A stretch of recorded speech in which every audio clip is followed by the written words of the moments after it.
security terms confronting the Southeast, in my estimation, based on the work I have done on this, is, I regret to disappoint you, not IPOB. It is one word, cults, financed by politicians. All right? Now, the cults are the biggest single issue, and you don't have a clue how terrible the problem of cults in the Southeast is at this particular time. Is there a crossover between that and the IPOB issue? Possibly. But cults financed by politicians, that is the biggest single security challenge confronting the Southeast at this time. Dr. Chinedu Kanu, a former chairman of the National Human Rights Commission, a professor of law, a writer, and a lawyer. Thanks so much indeed for your time tonight. I appreciate it.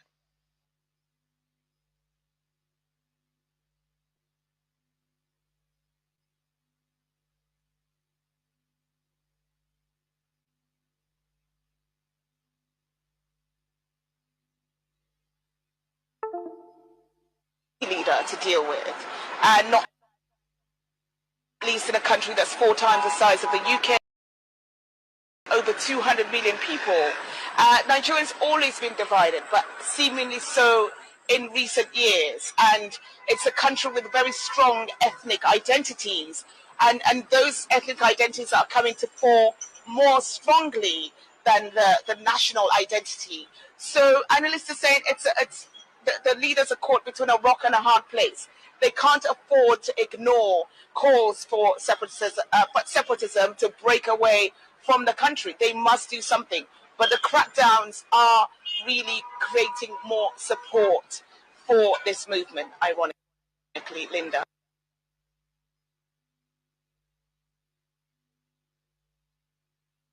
So this is part of why I was picked up, among other activities, but I remember that this statement was read out to me. What did I mean? That Biafra can never be defeated.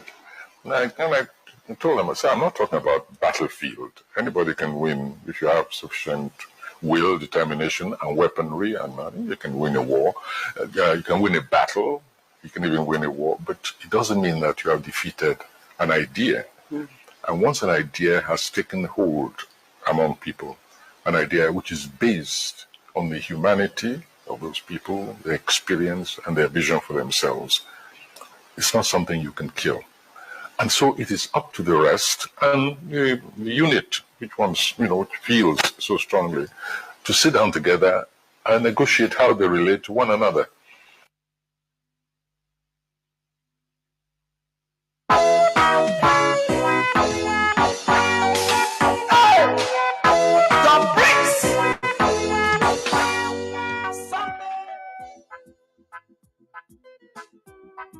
Oh na na na na na na na na na na na na na.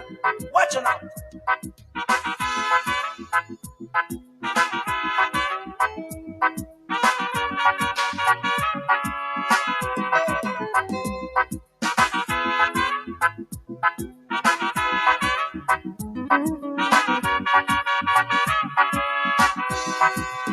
Watch me far away.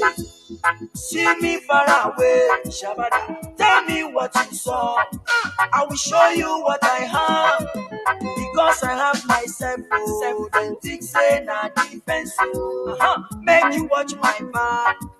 Now wait till you they see, yeah. Unless you have the sense, so go let to pretend. Do not run away.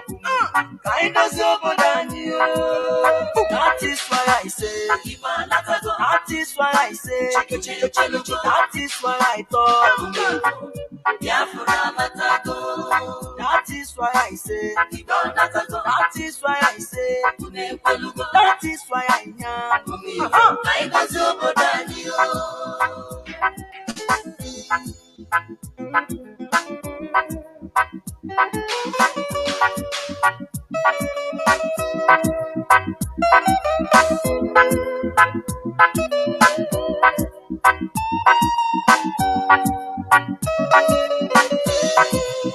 Ohaneze Ndigo, how na day?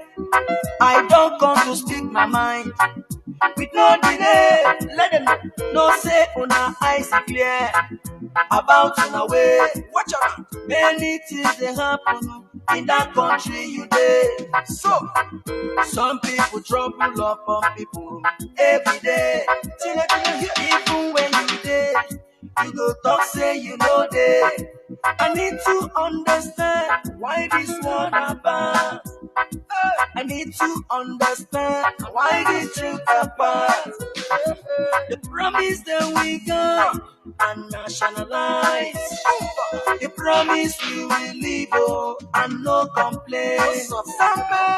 Watch me far away. Watch me far away. See me far away. See me far away. Tell me what you saw. I will show you what I have.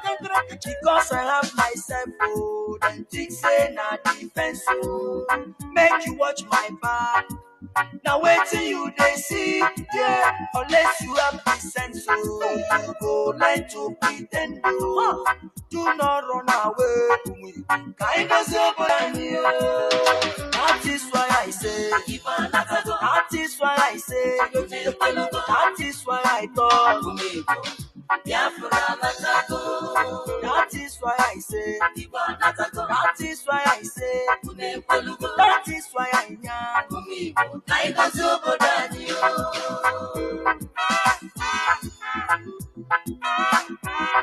Samada, ta ta ta, kick your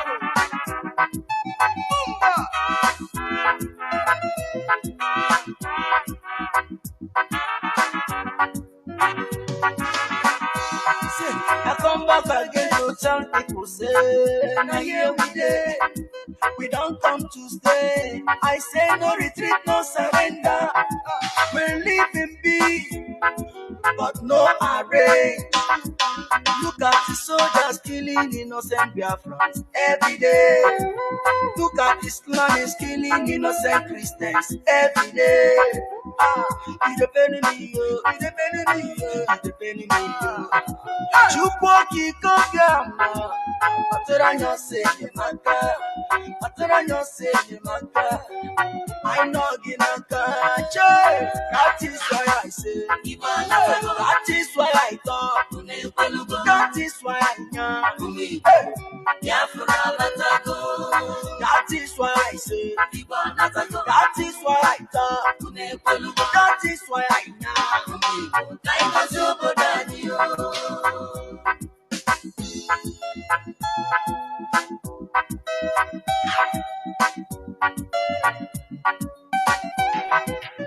Mazi Nnamdi Kanu, Mohammadike one, Biafra nile, Ayisigi Gabaniru, Onyakaya Docha, Welifeneme, Onye Naya Netuno Hine, Chuku Pamawaja, you are whiter than snow, Oku Kibesio, we stand where you stand, we say no secret trial. Onyinye Chukwu Ezosika Osiki Ohamadike no secret trial. Prophet Yahweh's young Osiki Ohamadike Osiki Chisike Matus Ejike Kone Osiki one day put a beach, Sipa, no well if an eme, no well if an affair, no well if an actor.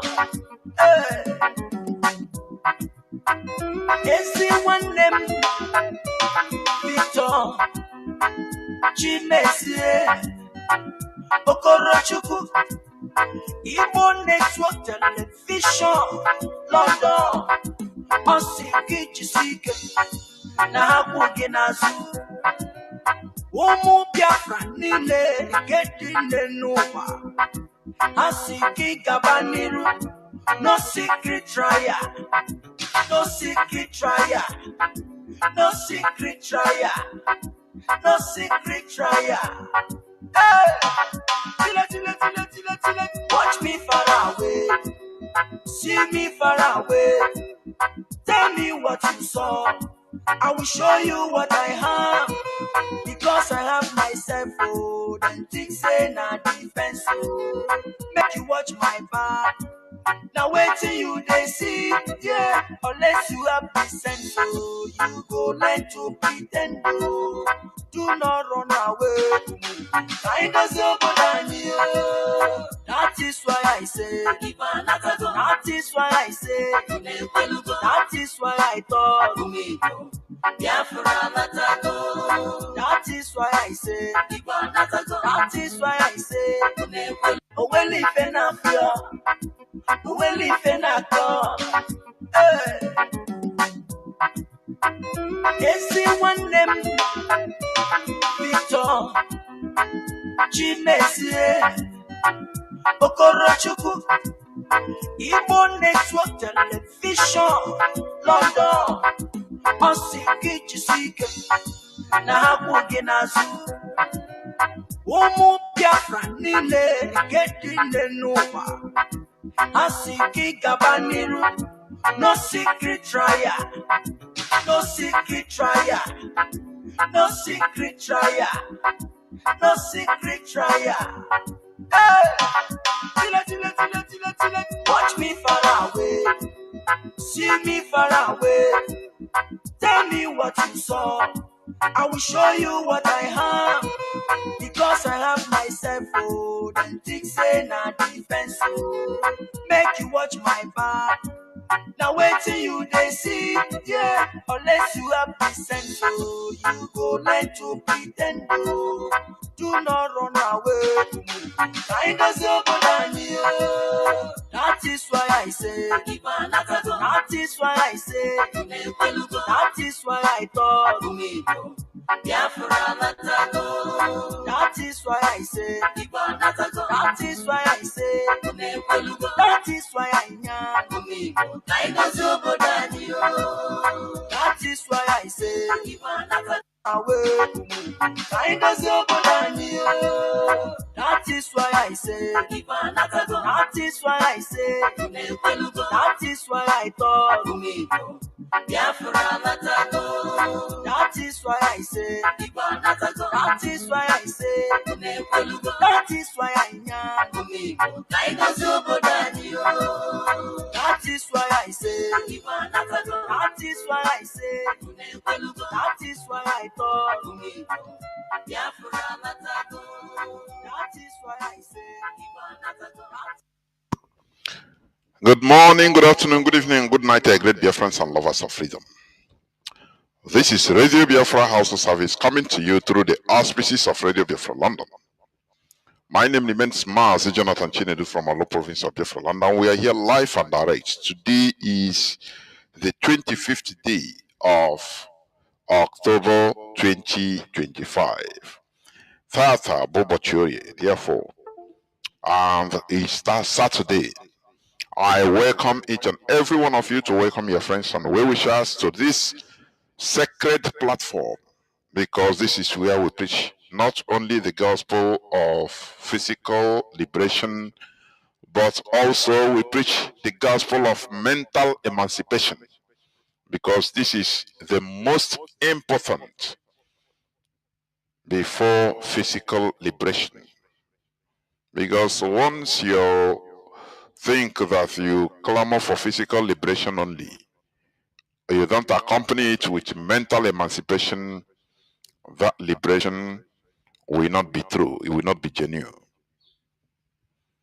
This is the reason why a country like Nigeria have a flag independence, which have accompanying that, determination, that struggle for flag independence with the education, with the awareness that it requires. That is why Nigeria is what it is today, because of the lack of education. India used to give this example. India was colonized like Nigeria, for your information. India was reorganized or have restructured some part recreated by Britain. Britain colonized India. The colonized India by Britain is not the same India you are seeing today. Even when it comes to geographically, the entity. Remember, some part of India was colonized by Portugal, by the Portuguese, some Spain, some France. They divided them and they joined what they should not join. They organized India during the colonial period to suit their colonial aim. But when India started clamoring for independence, when Mahatma Gandhi was clamoring peacefully, remember Mahatma Gandhi was not the first person to start struggle for India independence. They did it. The Indian military did it. They formed the people, they attacked, they used violence the first time and attacked British garrisons in India. You know, they liberated many towns in India before. Britain reorganized, they brought troops from everywhere. And they did what the colonizers always know how to do best. They committed genocide. They wiped out, they killed the villagers, whole villagers. They committed different types of atrocities in order to quell the uprising. Mahatma Gandhi had to run away to South Africa. And from there, he started the peaceful movement. He didn't start peaceful movement by choice, no. But due to the situation at hand, that is why our people should understand that freedom fighting has no formula. It has no, what do you call it? It has no formula. It is not something that is static, a static formula like that once you do it like this, and you get free. No. It is something that is done based on the situation, day-to-day activity, based on the situation that you are facing. That is one thing our people should understand. It is not something rigid. Are you getting me? Because our people are so sentimental that they fail to understand what freedom fighting means. You know? So, I don't know why please, okay, it's okay. My voice is coming out because my radar is blocking. So, as I was saying, what saved India most was the mental question they asked themselves. Somebody raised a question about India, and he's a Muslim in the part of Pakistan today. He raised a question that this India, every one of us wants. We need independence. Yes, Britain, they are colonizing, they colonize us and they are dealing with, but we need independence. Who is an Indian? Some people, many of us don't understand that question. It's very deep. Who is an Indian? This India we want independence for. Who is an Indian? An Indian, is he a Hindu? What about Francophone India? Is he an Indian? As I'm a Muslim, is it an Indian? That is what the man asked. As he is a Muslim, is he considered an Indian? What about the Lusophone Indian? Are they real Indian? So the question brought a national discourse. It caught fire. People started, yes, we want it. This was going on prior to their independence. They were still fighting. And they asked this question. The question rose up. This India that we are fighting for, who is an Indian self? And that question brought about the reconfiguration of real India you are seeing today. And they took, India reorganized themselves to their originality. They say, the Hindu said, no, we are the real Indians. The Muslims say, what about us? Which means we are not among. This one said, there was confusion, commotion everywhere. There's something I want our people to understand, because I've been hearing this from many of our people. No, we don't need problem. No, instead of why do you want a problem? No, talking about Biafra liberation is a problem. You want peace of the cemetery? Is that what you want? Do you want the peace of cemetery? Is that what you want? The peace of a slave? Is that what you want? No, this thing they do, it will bring problem. But this is normal thing. That is why it is called the struggle, fight. In a fight, people are wounded. Sometimes a fight has casualties until the final result. That is it. That is it.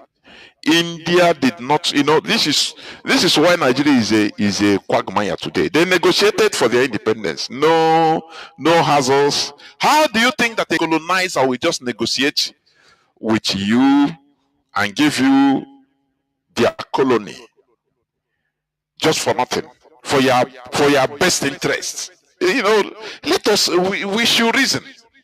Nigeria, they negotiated their independence. And that is why Nigeria remains a colony till today.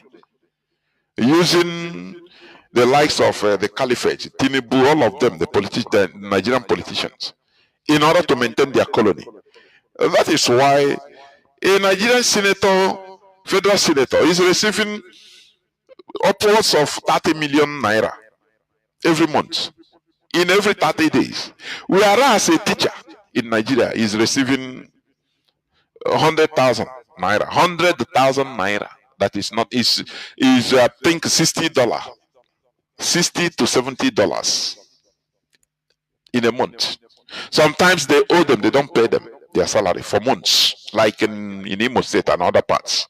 They don't pay them for months, the teachers, because of the negotiated. Britain gave them independence. They gave them independence with their condition, their own condition. That is it. That is the secret. Britain granted Nigeria independence under their own condition. It's not under the condition of the Nigerian population or the indigenous people. No. Under their condition, and that is why Nigeria is a mess today. Are you getting what I'm saying? This is the reality facing us. So, this is the reason why we continue taking the bull by the horn, in order to create awareness, to tell our people the truth when it comes to restoring a nation. Please, our people must understand what it means. It is not a child's play. IPOB has been clamoring for the restoration of Biafra through plebiscite, referendum, through a referendum. Through a referendum, one man, one vote. Not one person will come and say, no, we say no, Nnamoha. There is no Nnamoha in a plebiscite. Referendum is one man, one vote. You want to remain in Nigeria, you say yes. You want to vote you want Biafra restored? Yes. So you don't want Biafra Okay, Biafra, yes.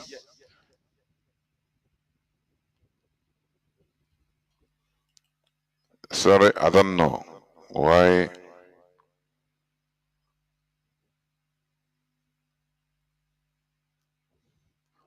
I don't know. Okay. The report we're having, our CHK FM in Asaba and the environs, they are, you know, blowing, hollering, very fine. Our CHK, hold on, our CHK FM in Asaba has been boosted and it is working. And when the line opens, please, I will love people from Asaba and the environs to call, please. Thank you. So,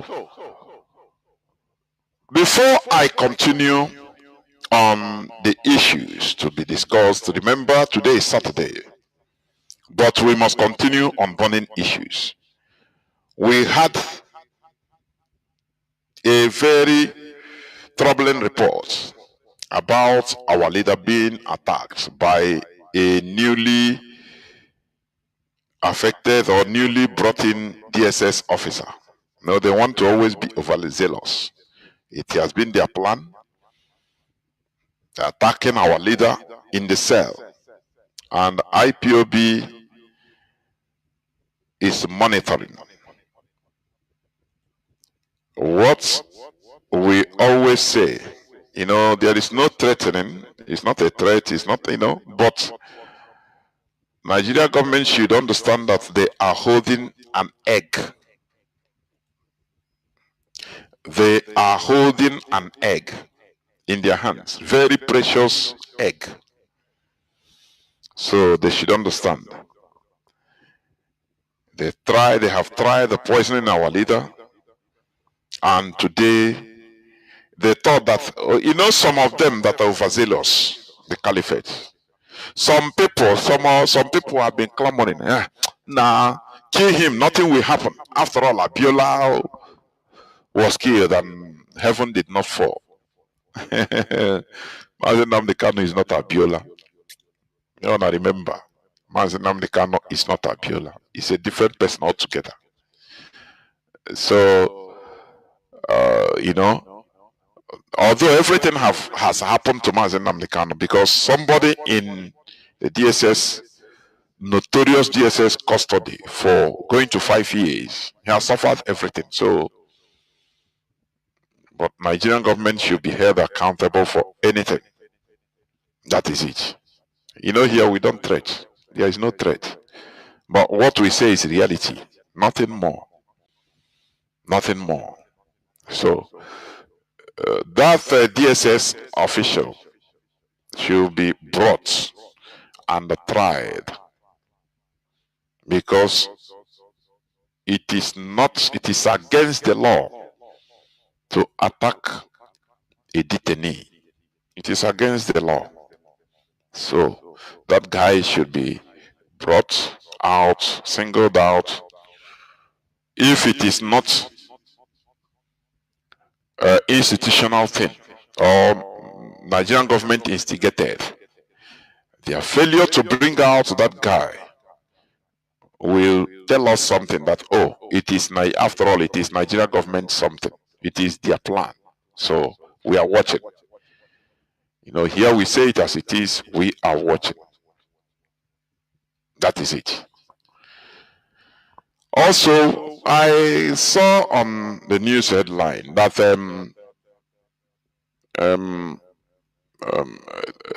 Aloy Jimako collapsed. He collapses in Kuje prison, where he is. It's today's news headline. And when I talked to a member of the leadership before even coming on air, say yes, but notwithstanding, the Nigerian government should take care of Aloy Jimako, take it to hospital, because it's a detainee in their hand. IPOB, we don't care. We go for justice. That is it. They should take care of Aloy Jimako to check whether he has health issues. That is it. They don't, you know, IPOB, there's a way we behave.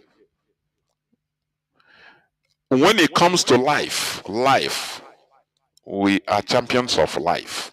We don't care our differences, anything. But if you are suffering injustice, we come to your aid. We fight for you. That is our IPOB. That is who we are. Our recriminations does not last into our kill. That is why IPOB don't kill. IPOB doesn't kill people. There is this very wrong narrative that some group of people are championing, even on X space, calling IPOB all sorts of names, you know, bringing different types of propaganda about IPOB. They confuse people with, confuse people. IPOB, they confuse IPOB with Simon Ekpa. They mix up everything. That is only their mantra. You listen to them, it's their mantra. And they can't defend nothing. It's their mantra. IPOB say, oh, he's Simon Ekpa. And we have been shouting right from day one that Simon Ekpa has never been a member of IPOB. And should never be. That is always what they are saying. And they kind of give order for him to talk to you. Very childish questions. Many of them that are talking, they don't know how IPOB functions. They don't know. They thought that IPOB is an individual thing. They don't know that IPOB is a worldwide phenomenon that is structured. That is one thing they fail to understand. So anything that happens, IPOB. But listen to Odenkalo, Professor Chinedu Odenkalo, of I think he's a Amnesty International social activist. Listen to him. I want you to listen to him. These people, they don't listen. That is their problem. They rant. They don't listen. That thing that is in their mind. They don't deal with facts and figures. That thing in their mind is what they portray. They don't argue to bring out facts to understand or to teach you. No, they rant always. That thing in their mind. That is what they want to hear. Nothing more. Listen to this man. Listen. Those who have taken chances and advantage of Nnamdi Kanu's statements, and the people who have lost their lives. Look, I have had members of my family killed by this thing, but again, and don't forget, I chaired the Truth, Justice and Reconciliation Commission at the instance of the Anambra State Governor on the situation in the Southeast, and I've spent a lot of the past 3 years getting acquainted with that situation across all the 5 states of the Southeast. Unquestionably, there is an IPOB issue, but the IPOB issue is overblown. Okay? If somebody tells you that Obosi in Anambra State is an IPOB issue, the person is a liar. IPOB cannot survive in Obosi. If anybody tells you that what happened with the Americans, 2 years ago in Obaru was an IPOB issue, that person does not know the terrain. It was not an IPOB issue. Other parts, in Osu, in Awidemili, in Osumogu, Anambra, Imo State borderlands, where there are IPOB issues, absolutely. In parts of Anambra State, Uga and Arondizogo, that's absolutely correct. But the idea that every issue in Southeast is an IPOB issue is ridiculous. It's absolutely not the case. Let me tell you this. The biggest single issue in security terms confronting the Southeast, in my estimation, based on the work I have done on this, is, I regret to disappoint you, not IPOB. It is one word, cults, financed by politicians. The biggest single issue when it comes to insecurity in the southeast is thugs financed by politicians. These are things that this man, he did a thorough work. When you see some people that are criminals that are portraying themselves as IPOB or ESN, these are also government financed. I've been saying it and we have been saying it to our people who cares to listen. It is an intelligence work. They used Simon Ekpa to start. They used Simon Ekpa to do in order, the role Simon Ekpa played is to make our people hate anything Biafra agitation. That is his job. That is why he was hired. What he was hired to do.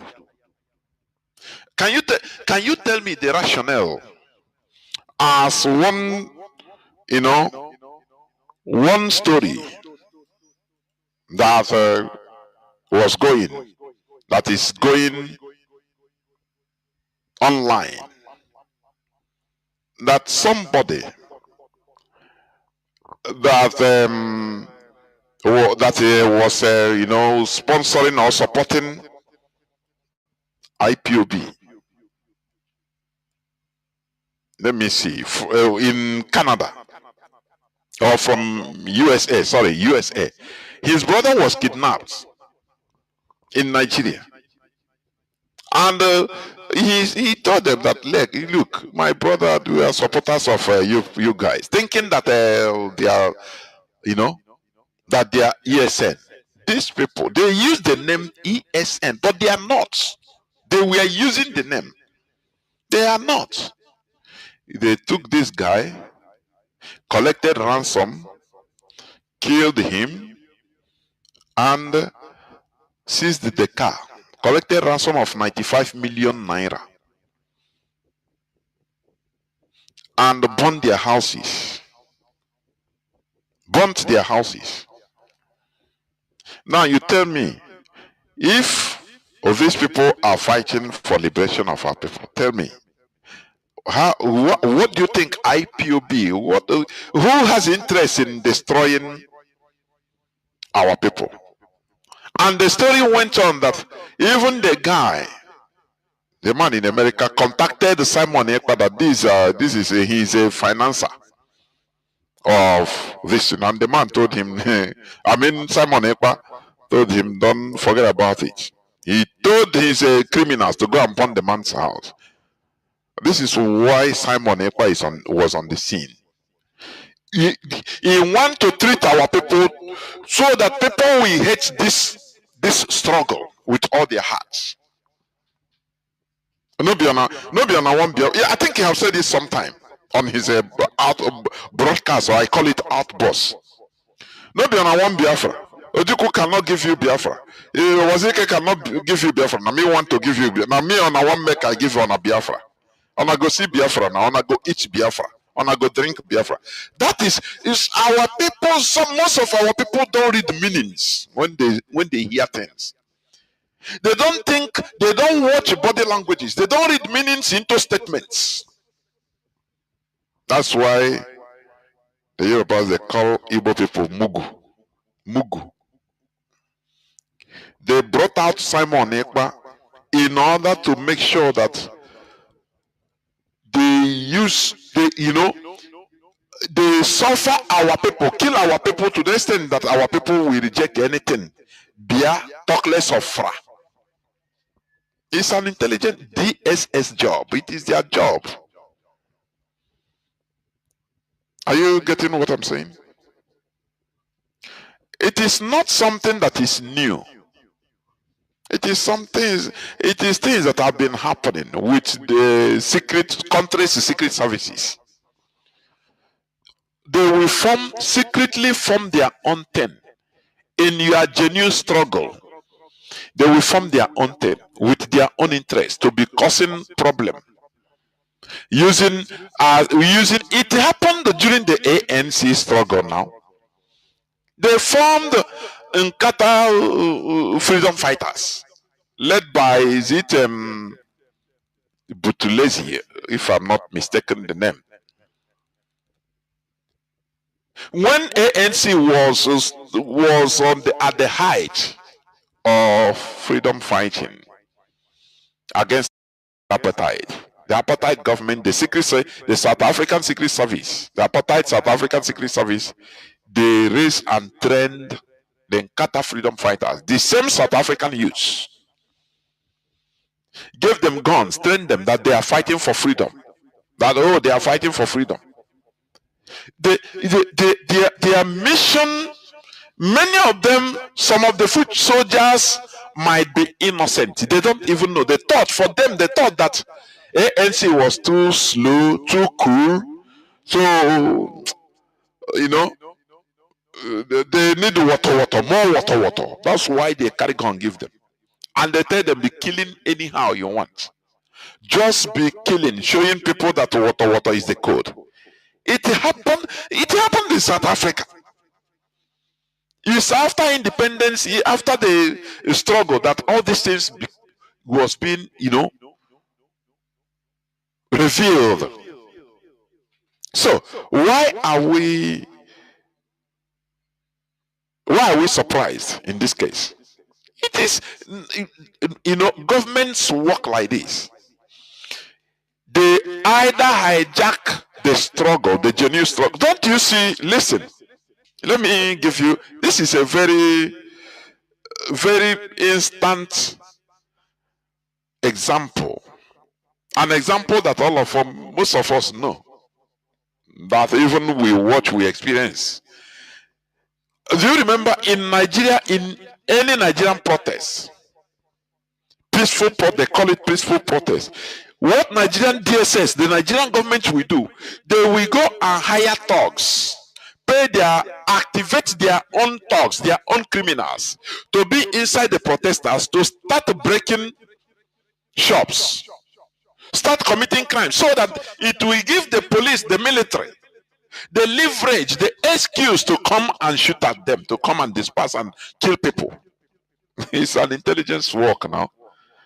But many of our people, due to the hatred they have on Mazi, Nnamdi, Kanu, on IPOB, their animosity, unfounded animosity, I don't know why.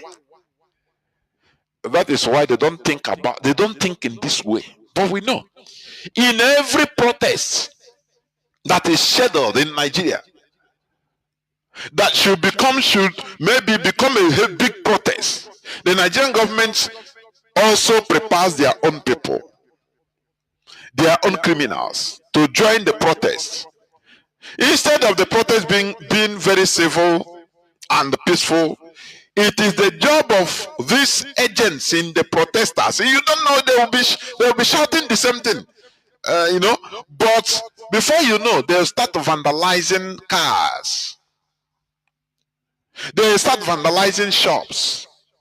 Now, the Nigerian government will turn around and say, look at, this is not peaceful. They will video them. Say, look, we will not tolerate this. Before you know, they start shooting, killing people. But they are the author of these criminals.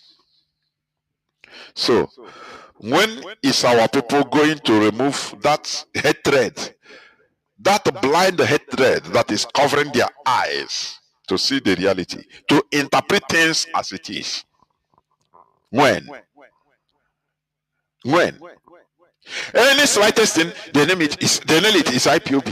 Newspaper will carry it. The Nigerian government will say it's IPOB. Yeah. They will say it's IPOB. Somebody is IPOB. But this man, Odinkalo, he made investigations. He's not somebody that he carried his own investigation and found out. That is what he's telling the whole public.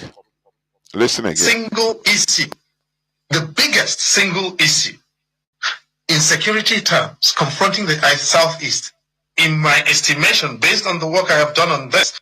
Based on the work he has done, he's not saying it just ranting. No, He is talking based on facts and figures, which he carried out for months on the ground, and he came out with proofs.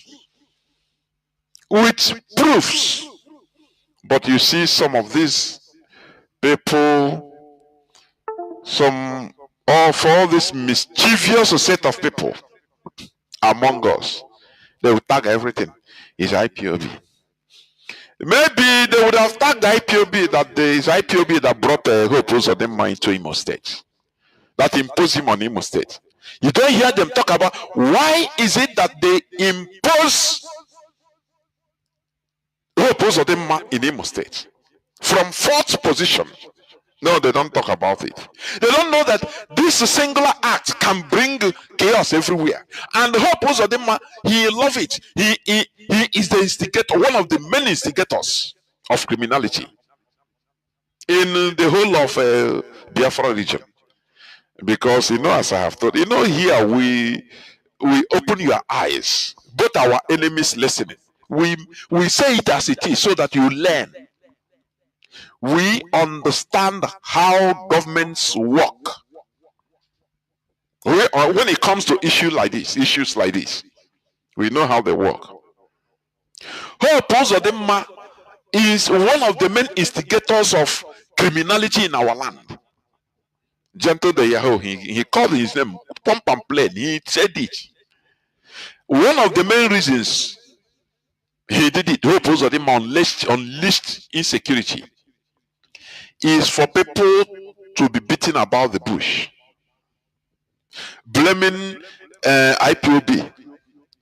People will not be at ease, because had it been people are at ease, they will be asking questions. They will not be relaxed to be asking questions. How this governor, how this man was imposed on us. It will be a continuous topic. It can even lead to more protests and but in order to cover up this, Hope Uzodinma unleashed criminality in Imo State, which spread every other places, so that people will be on their heels. They will no longer be able to question who is ruling them.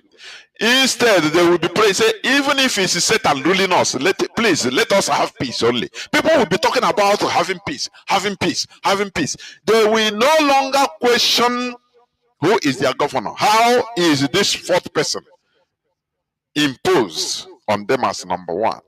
No, that question will no longer be in their minds. Everybody will be talking about insecurity. Insecurity. Hey, whoa, I don't care. We don't care who is ruling us. What we want, just give us security and we are okay. And that is the reason why, towards the end of his 8-year term, he's trying to, do things. And all of a sudden, they captured Gentle de Yahoo. They killed Makeup and others. Now, instead of coming in the public or on camera to let Gentle de Yahoo talk, no, they are doing it internally, arresting some people that he is mentioning their names as their sponsors. He's mentioning their names. Do you see how mischievous these people could be? Do you see that? When people talk about Simon Ekpa being IPOB member, nonsense. Do you think that if Simon Ekpa is an IPOB member, that Finnish government will jail Simon Ekpa and leave IPOB to be functioning in Finland? This is a question when you ask them, they keep quiet. They will not even answer there. They will not go there because they know that is a question that shuts them up. Do you think that Simon Ekpa, if he was a leader of IPOB as he was claiming, committing all these crimes, and he was jailed in Finland, but IPOB continued to function until today, advancing more and more. Why is it? Oh, okay. They jail the leader of IPOB in Finland, and IPOB is functioning in Finland. Does it make sense?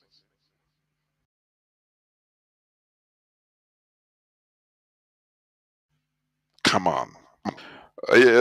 Some of our people should come out from this their hatred shell of hatred, shell of hatred. It makes them, they don't see more than even their myopic side, very myopic, only ranting. So this man, listen, continue listening to Odenkalo, please. In my estimation, based on the work I have done on this, is I regret to disappoint you, not IPOB. It is one word: cults, financed by politicians. Cults. All right? Financed by politicians. That is the main source of insecurity in the southeast. Whereas the mischievous people are shouting, IPOB, is IPOB. Now, the cults are the biggest single issue, and you don't have a clue how terrible the problem of cults in the southeast is at this particular time. Is there a crossover between that and the IPOB issue? Possibly. But cults financed by politicians, that is the biggest single security challenge confronting the southeast at this time. It's very clear as crystal, based on the work he did. Yes, what they are doing, all these cultists killing sponsored by politicians, immediately they say IPOB, Nigerian newspaper, IPOB. They will take all these papers, all these reports, sent to every foreign embassy in Nigeria.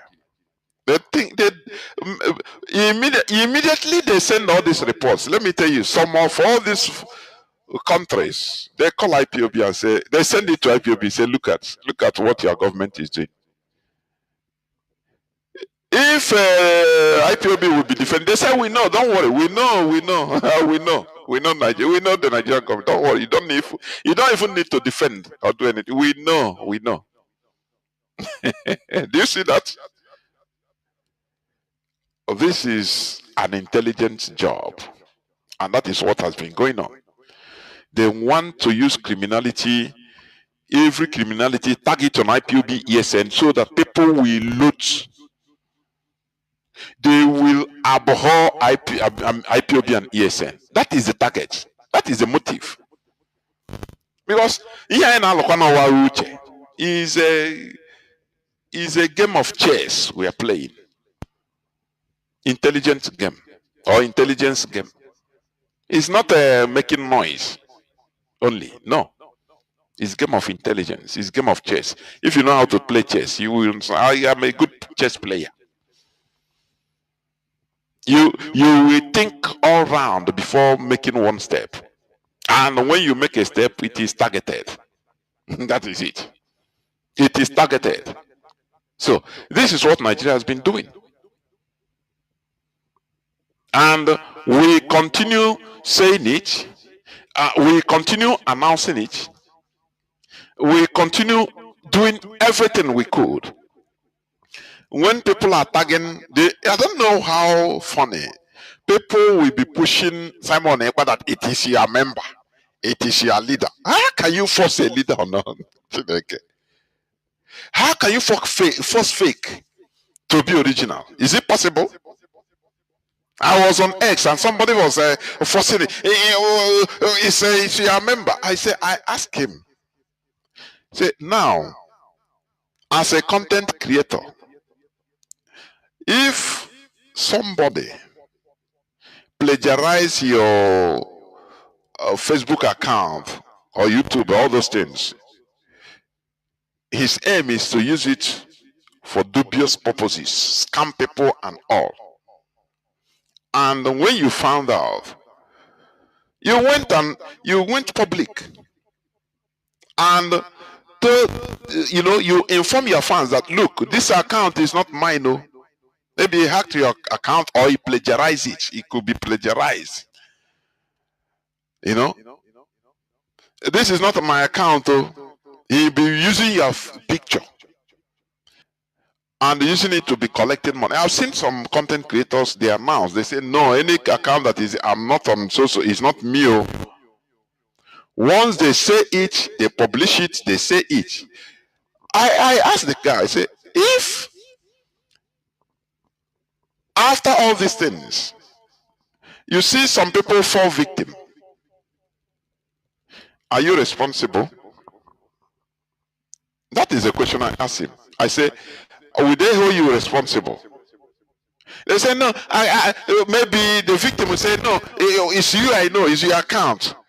But I have said this several times, release a press release, let me call it press release. Come out on video, talk to people. You have copies of all those things. I didn't hear it now. That is not my problem. You don't hear it is not an excuse. Ignorance is not an excuse in a court of law. Ignorance of the law. No, I didn't know that. No, it's not an excuse. It is for you to search to know. Are you getting? Because the thing is on. They say it's on the public domain. So you're not getting it. It is. We cannot help you. So it's your fault. So I asked him, are you responsible for the scamming of the people? He said no. I said, okay. Why will you hold IPOB responsible? Somebody came and started, imposing himself as IPOB member and leader even. That is the leader. That's this and that. And IPOB different official forms to let the public know that this person is an impostor. It has nothing to do with IPOB. Right from beginning. Right from beginning, the one. The official statements are there. The official statements, the press release, everything is still there. So, if anything happens that, he commits crime and you pin it to us, we cannot help you then. You pin it to IPOB.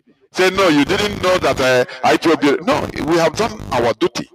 It is our job to remove ourselves right from beginning, because this person is not part of us. So if you didn't see it, you as an individual, we cannot help you. You see it.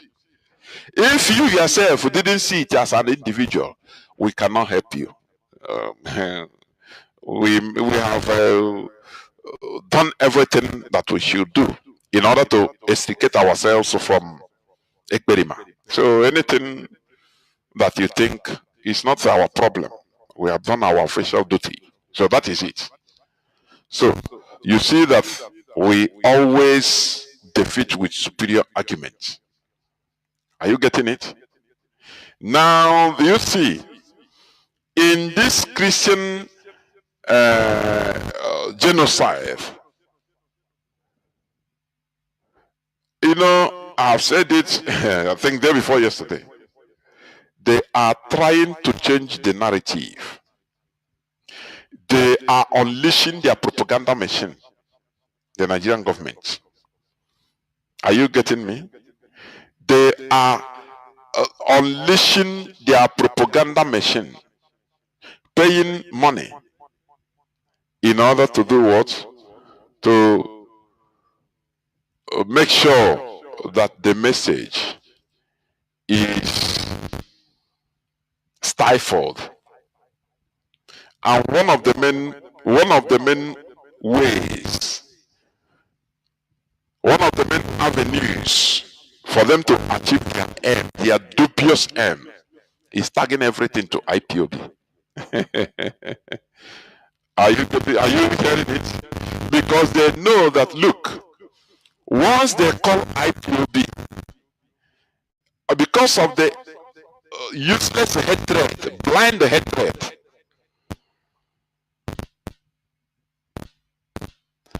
because of the blind hatred, against IPOB, that people will say, I beg you, instead of it, even if they are massacring us as Christians, let it be. You know, they are saying it, they are using the hatred they have against Ndibo, against Biafrans, in order to rally Nigerians to their destruction. That is the Fulanization agenda that is there. Are you getting what I'm saying? That is why they are, everything they are saying that, oh, it is IPOB agenda. So that people will now be seeing the reality that is happening. That, oh, it is the hated group that hated the people. They are the ones purveying it. So no need. They want to downgrade the message, the reality that is happening to them. This is, you know, this is what happened in 1966. You know, let me tell you, the Fulani Caliphate acts like a hawk. They don't take chance. Any slightest chance, they come and, you know, take over. When the coup, 1966 coup happened, BBC dubiously termed it Igbo coup that unleashed mayhem, made them to unleash mayhem. Instead of Nigerians to even other indigenous population to reason. Say, why this? They said, no, these people, hey, they are bringing their Igbo agenda. Save Nigeria. They continued, go on. They used go on. They used go on. In order to do what? They use him. In order to rally everybody. Every other Nigerian, the north, the southwest, against Biafrans. There are many reasons why they use Gawon. Gawon is a Christian. One of the main reasons is to showcase to the world that it is not a Fulani agenda. Are you getting me? That is why, you see, if there will be a change of government, you see the North, you see the Caliphate. You know, I always tell you that they are very shrewd. They are politically savvy. They are savvy politically. They are highly calculative. If, you know, they were scavenging to bring Jonathan, hey, so that he will come and, you know, become a presidential candidate again. They want to use him. Maybe if not him, they will scavenge, look for another Christian from anywhere. These people, you know why they are mad against IPOB? Let me tell you, Mazi, Nnamdi, Kanu and IPOB. We understand them. Forget about all these other Igbo people that you used to rant without thinking. We understand any political move they make. We understand them very well. So that is why they are trying in any way or every way possible for them to make sure that they destroy IPOB. They tarnish, they blackmail IPOB. They tarnish the image of IPOB. Telling people, oh, IPOB is killing their own people. How can how can IPOB be killing their people? How can, for example, for example, real ESN, if I travel to Nigeria, I see the ESN, and I say, I am Mazi Chinedu, hey, and they kill me, for example. Do you think that it is ESN? No, let us be, common sense. You cannot get common sense through PhD. No, it makes you become a professional in your own field, but not common sense. Let us reason. Are you getting what I'm saying? Now, maybe in any way, a strong IPOB supporter, member of IPOB abroad, you travel home and maybe in one village or the other, on your village, just by surprise, you meet real ESN. Tell them, say, wow, hey, you see how they will embrace you, you embrace them and keep quiet. Now, no. Anything you have, even in Kenya, now, they will be happy and you will be happy.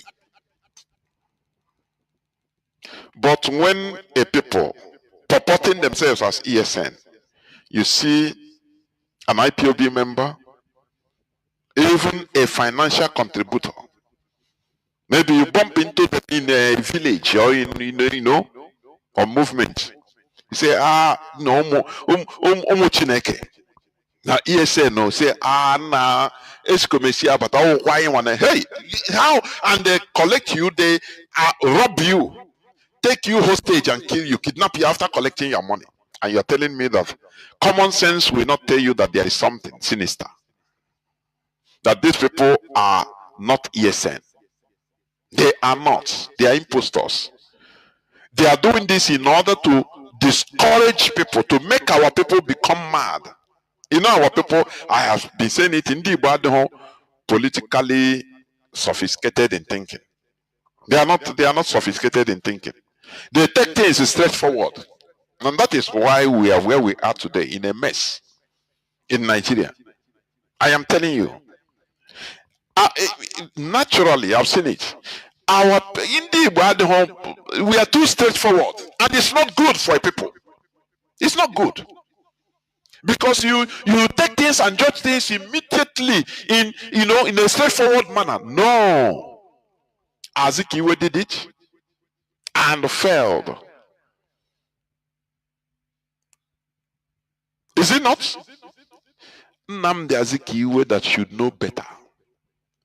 He didn't know that, yes, Britain is going physically, going away from Nigeria, but their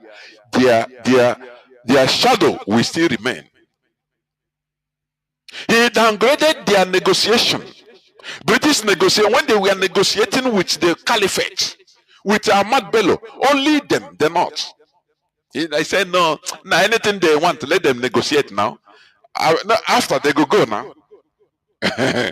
I will show them that I'm an Igbo man. I will take over everything. This is a very, very, very little sense. I call it, small brain. I'm telling you, it's very small. I say our people, we always take running of a country or nation. Compare it with running your business, your private business, opening shop, trading. That is the way you. That is why when I see Peter Obi, you see Peter Obi now, he's no more behaving like the first time. That first time he was highly naive, very naive, as a normal Igbo man, Mugu.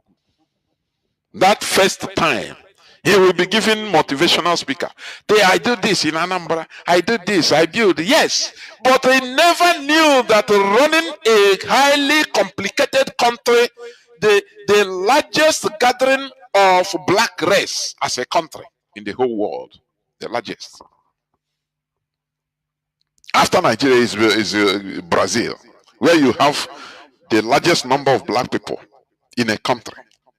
So, Peter, he never think about people's different interests. He never think about agents of the West. He never think about people that only their destiny, their action is to destroy. Their thing is to scatter. These people are in countries. You never think about betrayers. You never think about people that, different types of interests. No, you never think about them. He will do. You don't know that in a country like Nigeria, even, putting people around you as the president is not only by your power. People don't know. Have you seen Nuhu Ribadu? He's there as the National Security Advisor, NSA, I think, or Chief Security Advisor. What do you call him? Is he in charge of the security of Tinubu, anything we will call Nuhu Ribado. Do you think that it is the choice of Tinubu for Nuhu Ribado to be there? Do you think it's his choice? No, tell me now. It's not his choice, but he can't help it. There are unseen forces that put him there. They force you. You must put him there. Otherwise, Nigeria is not independent now. Otherwise, they will give you condition. Otherwise, you will not get this. You not they will make your tenure ungovernable. There are strategic positions that it is not the Nigerian president. Is not in his power. It is above him to put the people there. There are forces that present them, say, hey, if you want a successful Goya, this person.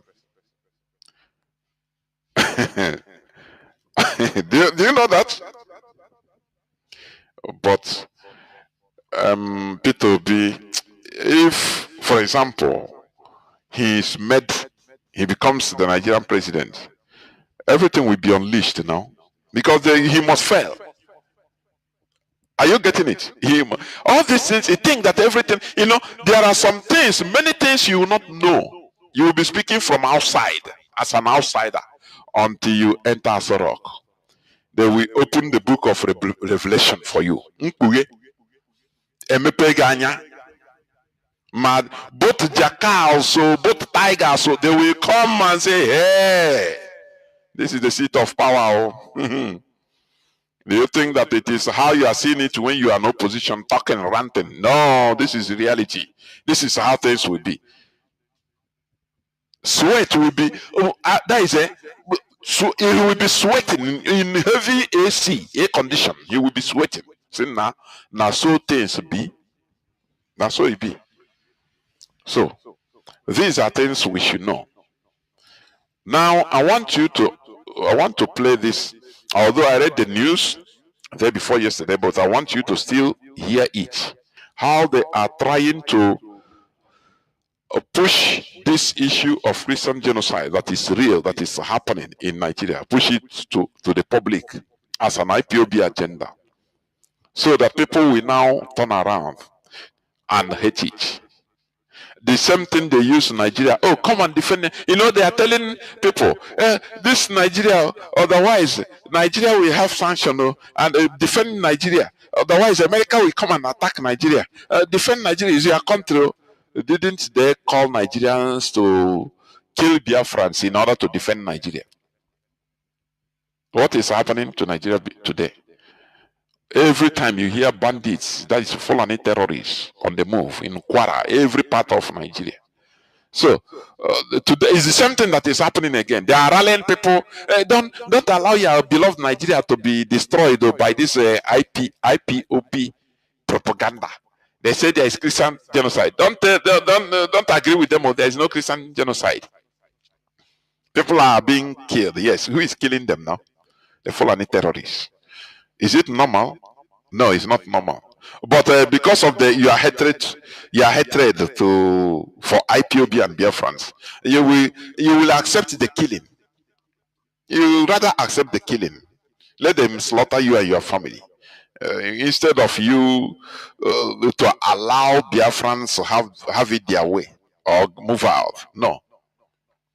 This is what they are trying to achieve. The second time. The first time was 1967 to 1970, where they gathered the whole indigenous people to come and fight Biafrans. They used them. And as I listened to one clip of Edmondo Below, the journalist, interviewing a former soldier, Nigerian soldier, that from Plateau State. He said he was on the trenches. He survived the war. He fought on the side of Nigeria as a middleman, I think either a TV or I don't know. But he said a time came towards the end of the war. The soldiers in the trenches, they started reasoning, saying, but why is this fight? Why are they fighting Biafrans? He said, had it been the war lasted for another 5-6 months, that they will be deserting. No Nigerian, none of them will be, because he said they started reasoning, say, it seems there is an agenda by the caliphate. Because they don't see the reason why they should be killing Biafrans, fighting Biafrans. For what? Give them their country. Are you getting it? But unfortunately, the war ended precipitously as it did. In a precipitation, as it did. And very, very unfortunate. So they are rallying people around again. Nigerians, defend your country. Do not allow foreign influence. And you ask them, okay, you don't want foreign influence, but they went outside and brought foreign Fulanis to come and help Buhari take power and continue killing Nigerians till today. The borders are porous, but you don't want foreign influence. Do you see how Nigerians are manipulated in a very gullible manner, using the hatred against Biafrans? That is how they do. Let me play it, please. Listen.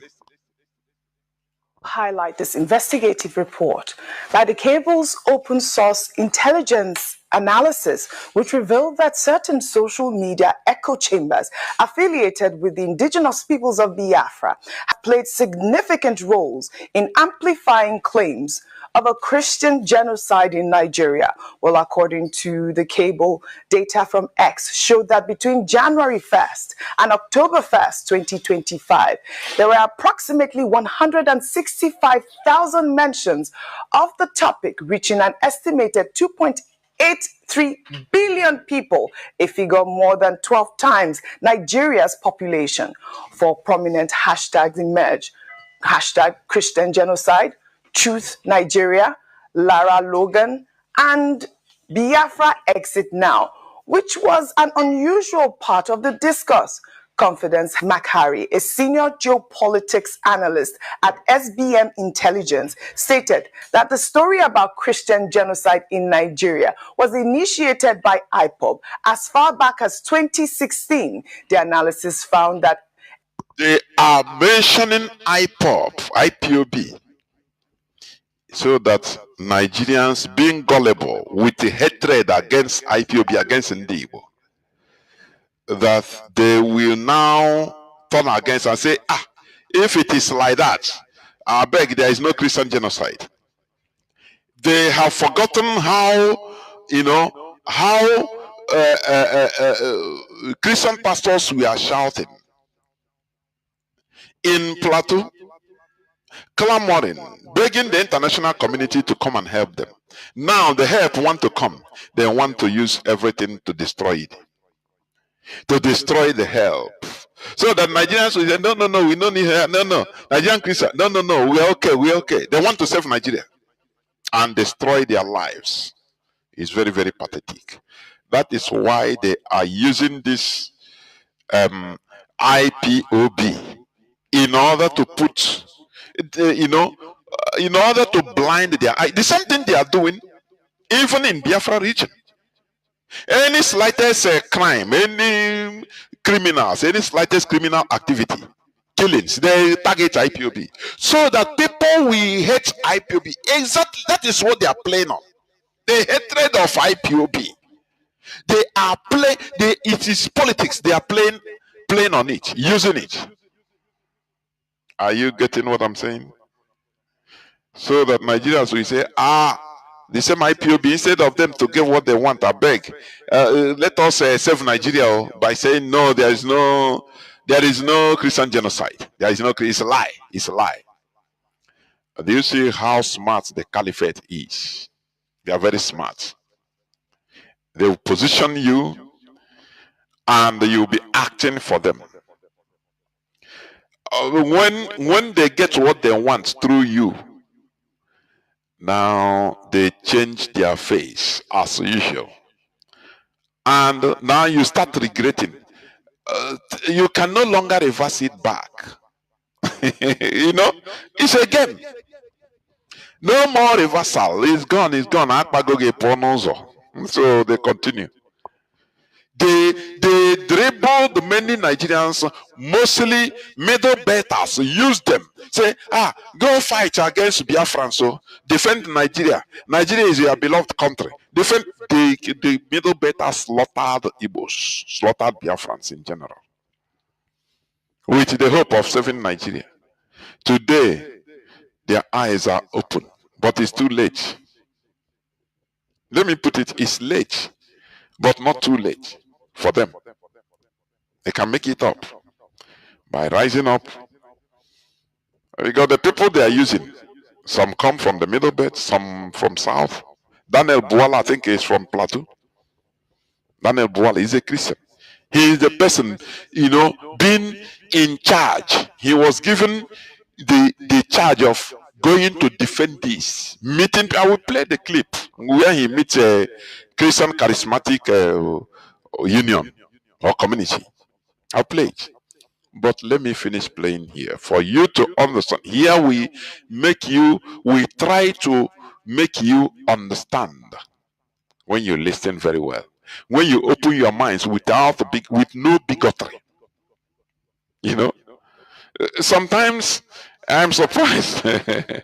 In one this thing I was, one of them came to our X space some time ago. And he asked different questions, and we put him in order. But today, some of our people used to act like dog. Nkita have very little memory. Once you tell him don't do this, after he go, before you know, he forgets. As he went back to their space, and they continued their rhetorics. His brain changed again. Say, it seems these people they want to convince they want to convince him. Others will be mocking. It's like this. All they can do because they are afraid of us. Even in their spaces, they said, no, do not allow all these IPOB members to come and talk. Otherwise, they can convince some feeble, they call them feeble-minded people in their midst. Do you see that? Whereas our ideology is promotion of logic, superior argument. It's not fighting. We are brothers. We are sisters. We are from the same place. So there is you cannot change it. So we either dialogue, that is it, or we kill ourselves. And IPOB choose dialogue.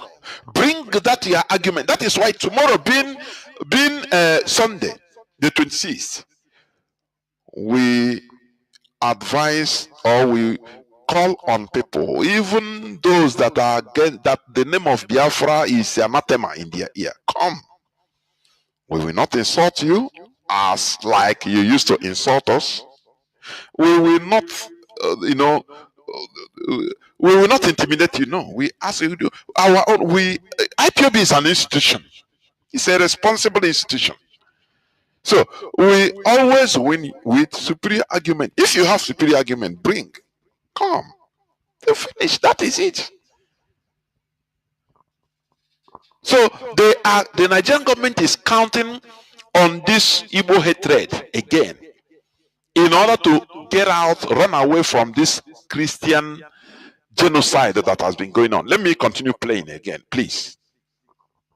Highlight this investigative report by the cable's open source intelligence analysis, which revealed that certain social media echo chambers affiliated with the indigenous peoples of Biafra have played significant roles in amplifying claims of a Christian genocide in Nigeria. Well, according to the cable, data from X showed that between January 1st and October 1st, 2025, there were approximately 165,000 mentions of the topic, reaching an estimated 2.83 billion people, a figure more than 12 times Nigeria's population. Four prominent hashtags emerge: hashtag Christian genocide, Truth Nigeria, Lara Logan, and Biafra Exit Now, which was an unusual part of the discourse. Confidence Makhari, a senior geopolitics analyst at SBM Intelligence, stated that the story about Christian genocide in Nigeria was initiated by IPOB as far back as 2016. The analysis found that X accounts promoting Biafra and Nnamdi Kanu were the most vocal online, particularly those supporting IPOB's separation from Nigeria.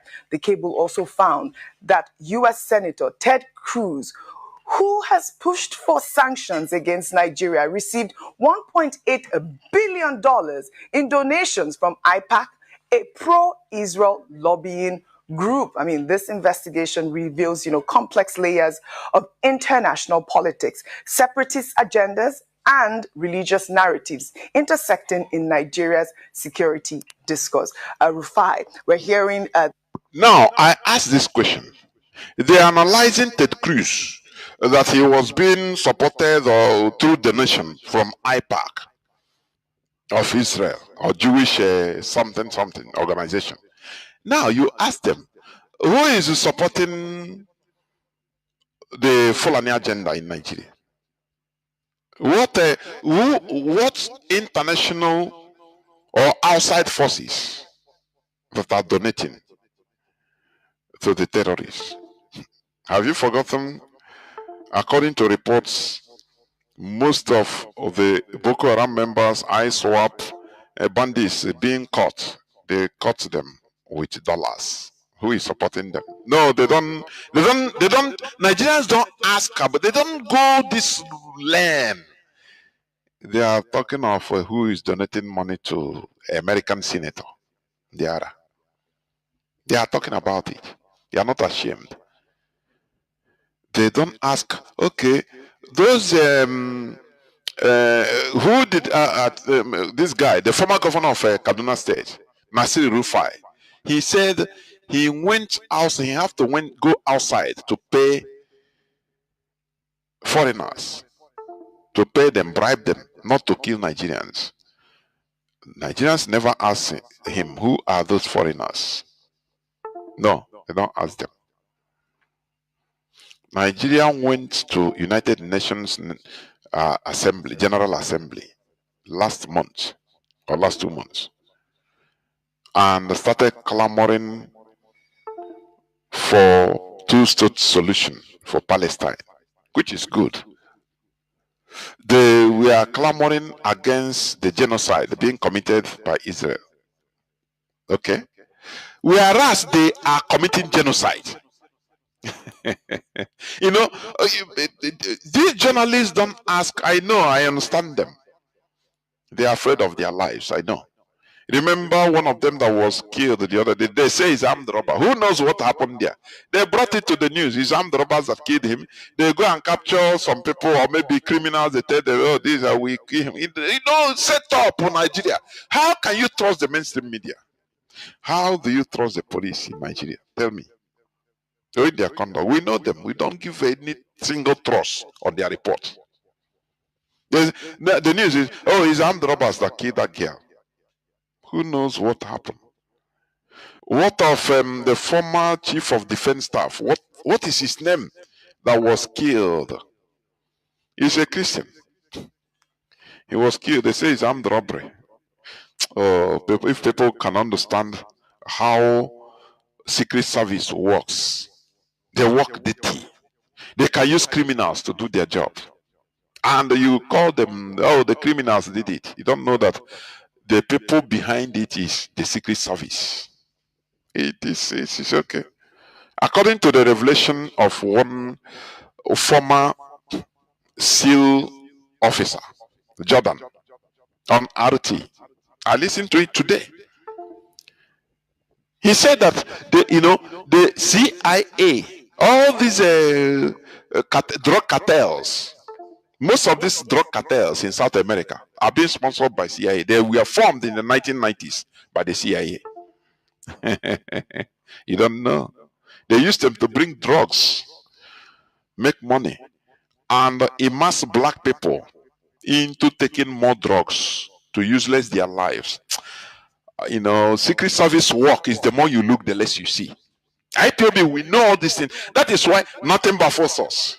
It's only ordinary Nigerians, people with a hollow mindset will be ranting. But we know what happened.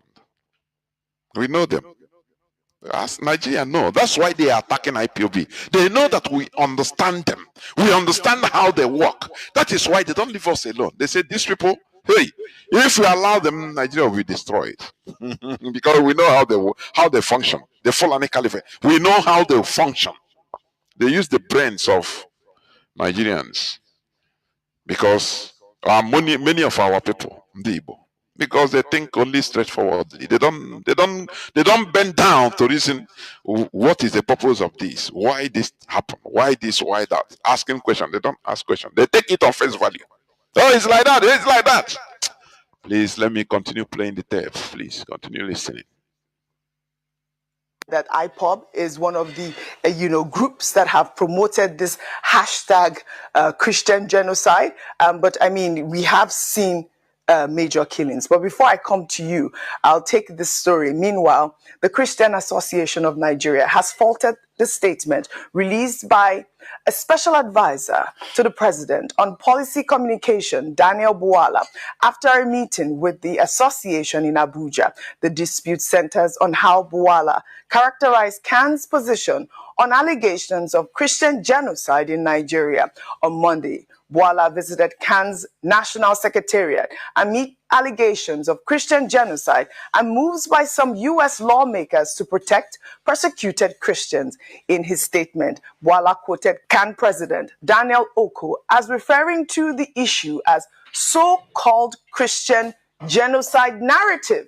However, in a statement on Tuesday, Oko said the association did not describe the killings as so-called Christian genocide, stating that Bwala's release falsely suggested that the association downplayed the killings of Christians. And I'll read Kan's statement in part. The Christian Association of Nigeria wrote, Kan made it clear that its position on this issue has long been established and remains unchanged across many parts of northern Nigeria and the Middle Belt. Christian communities have suffered repeated, organized, and brutal attacks, which have left thousands dead, villages destroyed. That is what matters, and what should matter.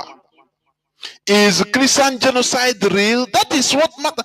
But they are trying to carry Nigerians. No, you know who brought this news? Is IPOB. They want to divide Nigeria. Is this and that. So we are Nigeria. Before you know, they dispatched some senators to America, to Washington. No, they know how Nigerians, their mentality, how it works. Once they hear IPOB, they say, hey! If it's IPOB, bring them, kill them. I know we don't want them. Instead, let the Christians be dying, no problem. What matters is the news factual? You know? The thing is that Christians have suffered. Christian communities have suffered repeated, organized, and brutal attacks, which have left thousands dead, villages destroyed, and families displaced. Chicken? Not saying who said it, who promoted it. It's promoted in hashtag IPOB, and it reached 2.83 billion people. And I also tell our people listening to me, go to X, please. You see the Christian genocide. We will not leave it. We continue hashtagging it.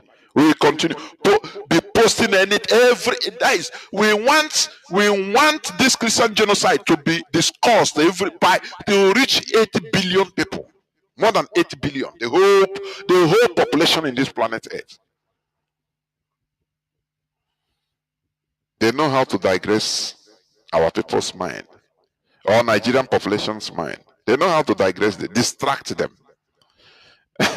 I think, let me digress a bit. These people who are about very dark man at the early stage. Hey,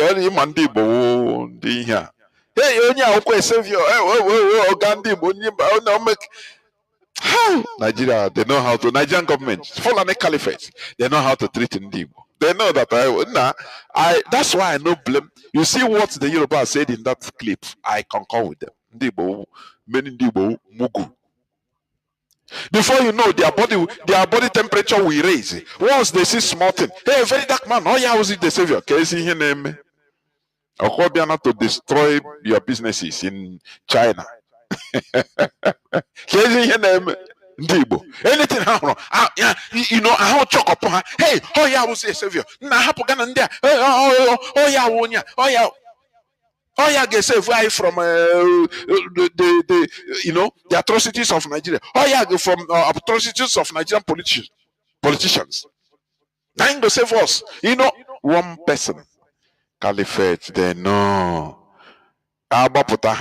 Just small music, you people will start dancing. But when the person changes, brings his real color, hey, people start saying, nah, start shouting. Because you people are sentimental. Please continue listening.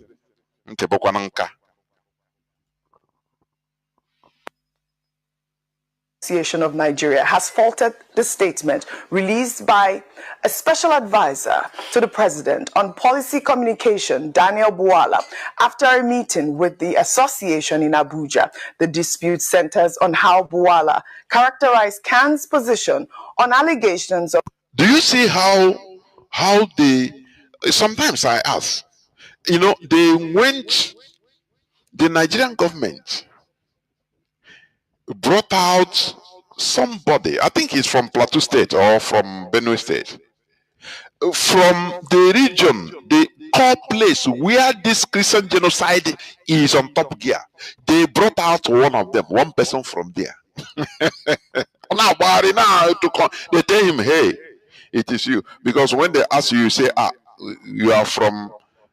Why they brought him? In order to counter any narrative, the facts that this Christian genocide is happening in Plateau in the Middle Belt. They brought a Middle Belter. I say the caliphate, they are very smart when it comes to politics. They are very smart. Do you remember I played it here, Jonathan, good luck, Jonathan's statement in the book launch by Irabo, General Irabo, on Boko Haram. You remember when he said he was the vice president to Yaradua during the Niger Delta militants issue? He was the person being sent to go and calm the whole zone. He went there because it is his people. They say, now you have people of you, go now, you go and destroy them, collaborate them. I mean, compromise them. He went and did the needful. He compromised Asaria check all at Atiku Tom, Abia check a Tom. All of them, he compromised them to the manageable level of the militancy you are seeing today. Okay. What about why they never stop Boko Haram? Instead, Boko Haram give birth to different terrorist groups. Lokarawa, Mahmuda, Wulu, the most recent, I think in Middle Belt or Kwara, Wulu. They have ISIS, they have bandits, headsmen, all. Why don't the northern politicians go and stop them as they quell them, as they use youth or our own people to go and quell the Niger Delta militants? Why? Instead, they go promote, they will go there, do lip service. Nah, this thing plenty on a while, they bring money, these people need money, they give them money. They go and tell them, say, no, they do what they do, we know, we are politicians, we are at your back. We are at your back. No listening, even if we come out to talk, say, kill the whole Boko Haram, they are miscreants. No, that's not lip service, so they give them code. Say no more, no way more.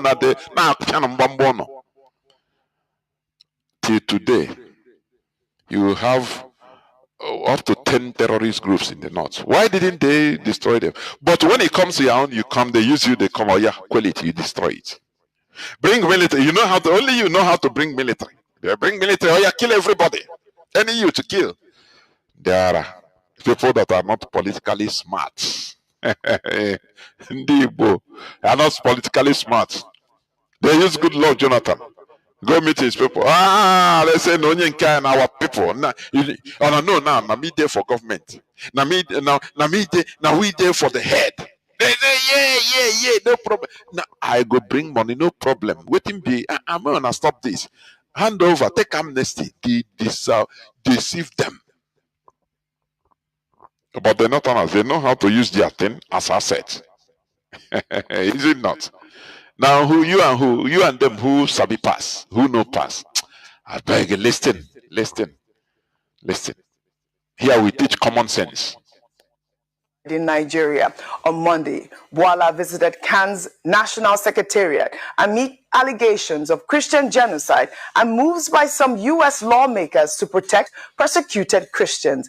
In his statement, Boala quoted Kanu President Daniel Oko as referring to the issue as so-called Christian genocide narrative. However, in a statement on Tuesday, Oko said the association did not describe the killings as so-called Christian genocide, stating that Boala's release falsely suggested that the association downplayed the killings of Christians. And I'll read Kanu's statement in part. The Christian Association of Nigeria wrote, Kanu made it clear that its position on this issue has long been established and remains unchanged across many parts of northern Nigeria and the Middle Belt. Christian communities have suffered repeated, organized, and brutal attacks, which have left thousands dead, villages destroyed, and families displaced. The meeting was recorded by Kanu's media team, and at no point did Archbishop Oko use such words or express such a view while referring to the tragedy as a so-called genocide, trivializes the pain of countless Christians who have lost loved ones. And that is a fact, Rufai. We often raise concerns about government communication strategies. This is yet another example. This is a sensitive topic and should have been, handled with the sensitivity it deserves. The portrayal of religious community positions on sensitive national security issues shouldn't be trivialized. Meanwhile, religious leaders and activists attending a roundtable in Abuja on building synergy among faith-based NGOs for freedom of religion or beliefs have criticized the widespread culture of impunity surrounding mob killings in the name of blasphemy, lamenting that those responsible are seldom persecuted. They argue that Nigeria's destruction of the liberal spirit of its constitution stems from allowing religious doctrines to influence state laws. The CEO... But it is influencing it. Deborah Samuel, they killed him. They killed her. They stoned her and, burned her body, even while alive, to death. They burnt her to death. On video. And the people that did it were boasting. Remember, Atiku Abubakar, he tweeted against it that this is inhuman. And there were attacks from the north that he should immediately, under few hours, he deleted the tweet. I think another person was also killed. Is it in Niger State or Kanu? The same thing, blasphemy. What of this our brother that has his shop in Abuja, the federal capital territory, that was now meant to be taken by Sharia? Sharia is people are not Chineke. In the capital city of Nigeria, there is Sharia. There is Sharia ongoing, but you don't know, or you kept quiet. All your problem is IPLB. People that come to save you, you are being programmed to fight them. Oh, very bad. I'm very sad. Sharia is in Abuja, and you never knew about it, and you don't talk about it. From Abuja, they are coming down. From Abuja, I think Abuja is the capital. It's no more. They will tell you it's no more. It's to protect. It's for only what do you call the Muslims. This is how they roll. I think one time even Murik, this Muslim something in even in some parts of Lagos, in some part of Southwest, that they should allow people going to school, children, to be covering wearing this their, what do you call this Arab, with this their wear that covers their eye, everything. This is how they roll. He solicited for even Sharia to be introduced in many southern states.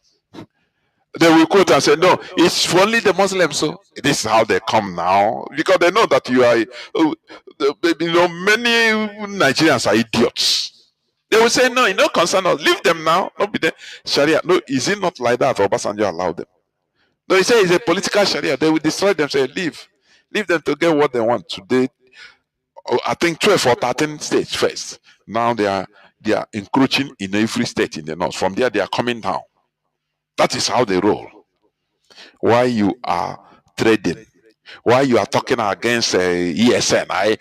Propaganda. Yeah, ESN is them that they kill. This the real agendas, the Fulani agenda. They are coming down. Don't you see how you are small brain? Don't you see that? Please continue. Listen. I will soon cut it and play another clip. Christian Awareness Initiative of Nigeria, John Hayab, during the meeting, also decried killings of Christians. And let's take a listen to him, Rufai, before I come to you. Nigerians are being killed, and Nigerians are crying that this killing must stop. Fortunately for us, Ted Cruz started the conversation in America, but we too are the victims, and we are saying this conversation affects us and do something to stop it. So if you want to stop anything, just stop the killing. That's all. If this killing is not stopped, then this conversation will continue to generate other issues. Stop the killings. Prove that you don't want this killing. Let victims see that you don't want these killings. Parents, relatives of victims realize that those who kill their loved ones, the law is going after them. And Mr. Joseph here has made the exact point. If we want this whole thing to stop, we have to stop the killings. It's not about painting Nigeria in a bad light or not. We have actually seen Christian killings. And there are videos of mass burials in Plateau State that have, resurfaced online, showing, humongous coffins and all of that. It's really a sad situation, but we shouldn't trivialize it. I'd like for you to, talk about Kan's clarification with Daniel Bwala, apparently trivializing the sensitivity of these Christian killings as well. I think the attempt by the cable to rope IPOB into this, I think is highly condemnable. Because when you check the data and the statistics, not only IPOB that has been talking about the killings of a lot of Christians in this country. Of course. They want always to divert attention because they know how Nigerians, they master Nigerians, they master them. Nigerian population. You see the politicians, they master them. The caliphate mastered Nigerians. Their psyche is in their hands. They know how to distract them. They know how to push them off balance so that they can achieve their goal. And before you know it, they are gone. Christians have been, is it not praying? They have been praying. Now help want to come. All of a sudden they kept quiet. They want to now save Nigeria. Oh, save Nigeria. If you accept that you are being killed, which is true anyway, but if you accept that you are being killed, which means Nigeria goes scatter, IPOB will take advantage. This is just the message they are taking out to them. Whereas they have been praying. We saw burnt down churches where a pastor went to the ashes there and started praying, crying, God help us. Now, God wants to help you. Where are you people? You come, you will not see anybody. Where are people like Adebayo? All these Jews, where are they? Nothing. Tomorrow, they start, hey, now wow, the Christians are so, they help, want to come. Put hand, help yourself. They said no. They use Nigeria system. No, Nigeria. If you accept, Nigeria will be destroyed. America will do one thing or the other, and Nigeria will be no more be there. How will you? How will you feel now if this Nigeria? You are lovely Nigeria. You are lovely Nigeria. You don't have electricity.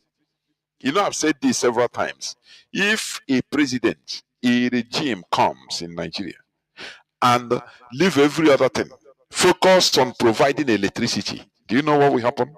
There will be economic boost, explosion. Do you know how many millions of people that are, kidnappers today because of lack of electricity? Maybe you are not sophisticated enough to understand this. Somebody will be a welder. You know, in Nigeria, they commonize handwork. That is where sometimes I look at Nigeria, I say, what type of place is that? Hey, common carpenter. They commonize, nation builders. Ordinary mechanic. Chai! They don't know that these are the people that contributes in building a nation, a country. They don't know. In Nigeria, they commonize it. Ordinary teacher. Hey! Ordinary teacher in some countries. Ordinary teacher. Teachers are elevated to the highest level because they form human beings. They are the people that presidents, so the teachers form them. Billionaires, so the teachers form them. Senators, so that are today there is a handwork of teachers, but in Nigeria they downgrade them. The same way they downgrade it's ordinary painter. Hey, they don't know that these are country builders. They contribute. Do you see that? Let me play this, please. Let me play so that you listen. This is Daniel Bwala visiting the leadership of Charismatic Bishops Conference of Nigeria, CBCN. You know, they dispatch people like him to continue talking. This is how Nigeria functions. The caliphate. Remember, the caliphate is in charge of Nigeria. The Fulani Caliphate, they never stop their war, their jihadism. Since 1804 till date, they are still on it because they want to Fulanize everybody. And the only way to do it is all these things you see they are doing. All this chess playing. They are playing chess. That is it. So they have dispatched, all of a sudden, they dispatched Daniel Bwala, special advisor on communication policy, communication and policy, strategic communication and policy. Daniel Bwala, who is a middle better. Maybe Daniel Bwala, go to his village. His village maybe have undergone one genocide by the Fulani or the other. But because of his interest, his private interest, or his political position, he must do what they tell him to do. So they dispatch him to this charismatic Christian charismatic Bishop Conference of Nigeria. Listen.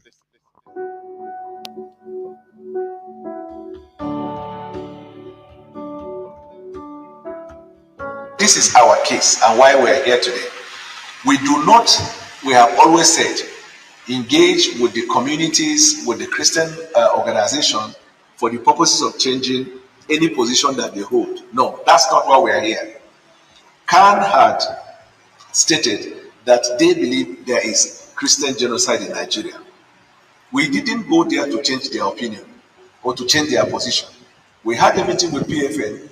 PFN said, we welcome you. Our preliminary position is that of our parent body, and we cannot deviate from them. We did not seek to change the opinion of PFN. So when we went with Kanu and they said it is the same, and I'm repeating it here, we are not here to change whatever position you hold. Because I'm sure for you to arrive at that decision, you must have sat, you must have had meetings, and presidency can come and change that. However, what we are here is government engaging with communities that are affected. So it is now that Nigerian government is engaging affected communities. Do you see their aral, their mischief? Now that the Christian genocide is on top gear everywhere around the world. That is now the time they come, they remember the Christian community to come and engage them. Well, how do you feel when they killed you? How did you feel? Please tell government what is government going, what should government change? And they are very mischievous people.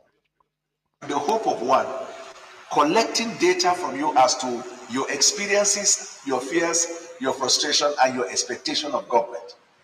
Even recommendation, because PFN gave us recommendation. The meeting was not long enough to call for recommendation. However, they still gave their recommendation in terms of engagement. So let it not be misconstrued, most respectfully, that our visit is aimed at changing the position that religious bodies have had or have held or are holding. No. Our engagement is so we can deepen dialogue. Our engagement is so we can promote religious tolerance and cohesion. Promoting of religious tolerance. Let me play for you now. Religious tolerance. Religious tolerance. Promoting of religious tolerance in Nigeria. I'll listen to religious tolerance. I was in my shop 3 months ago. Some people just carry motor gun. Say they are for Sharia court of Gudu. That they are cheap litigation. And Chinedu has auctioned my shop. I told them that I don't have any case with them. Why should they auction my shop? I do this church in 2012 for our rent. Their phone shop in number. I rent one to somebody. They said the person in the shop is showing their credit. I told the person owner, why don't you provide his goods? That the goods in that shop. They know nothing about the goods. They say what they know is they want to take that shop. I tell them the side should come to the court and tell them this I'm the owner of the shop. I go there. Even though I'm a Christian, I tell them why should a Christian go to Sharia court? They say I must stop. If I'm the owner, then they will leave me my shop. I take all the documents to them. Even when I reach here, they even see the document. They seize his documents in Sharia court in the capital of Nigeria. This is the religious tolerance being blabbed. I call it ranting, blabbed by Daniel Boala. Is now this is the religious tolerance. In the north, before you rise up in many parts of the north, despite some places, some are mostly Christian, some communities, before you rise up politically, you must change from being a Christian. As a Christian, you have no political future in the north. Do you know that? Before you rise to some certain level, they will force you to convert to Islam. Do you know that this is part of the genocide? Do you know that? You are absorbing the people in order to reach their political height they want. They cannot reach it in their own, on who they are. All these things are not seen by Nigerians. They are telling them, no, it's IPOB agenda, protect Nigeria. The same way they rallied around the whole indigenous people in the north and southwest in order to fight Biafra. Protect Nigeria. After now, is it not Danjuma that was shouting, they collude, Nigerian military is no more, they are no more neutral. They are not neutral, oh, defend yourself. When they are slaughtering his people in his very lovely Nigeria. Listen to religious tolerance. That is the type of religious. This is not in Katangurao.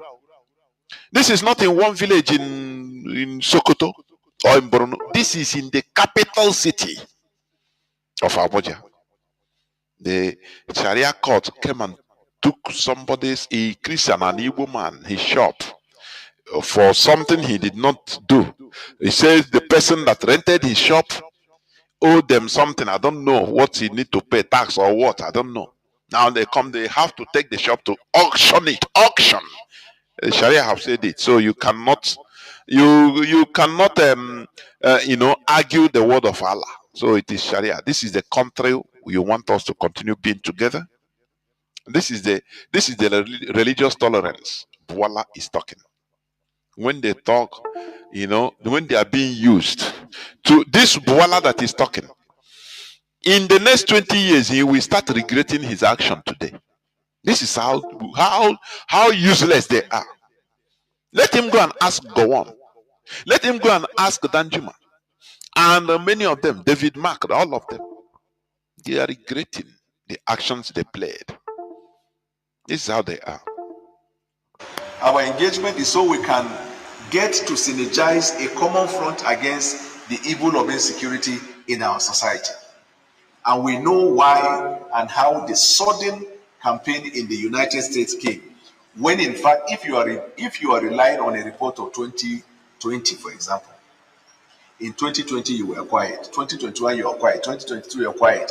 Between that 2020 to 2025, there have been reduction in the volume of those crimes. But suddenly in 2025, you start crying. And unfortunately, you are not pointing at 2025 report as your basis for, you're pointing at 2023. People used to ask questions. There must be a reason.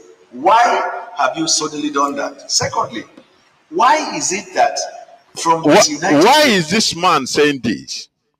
It is only when the thing reaches to the limitation, I mean the height that he should attain.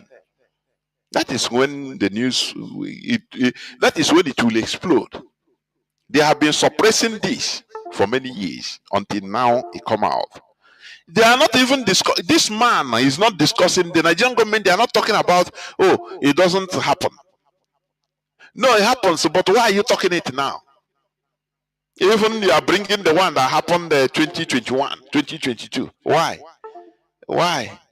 Do you see their very weak arguments? A certain demographics are the ones pushing that.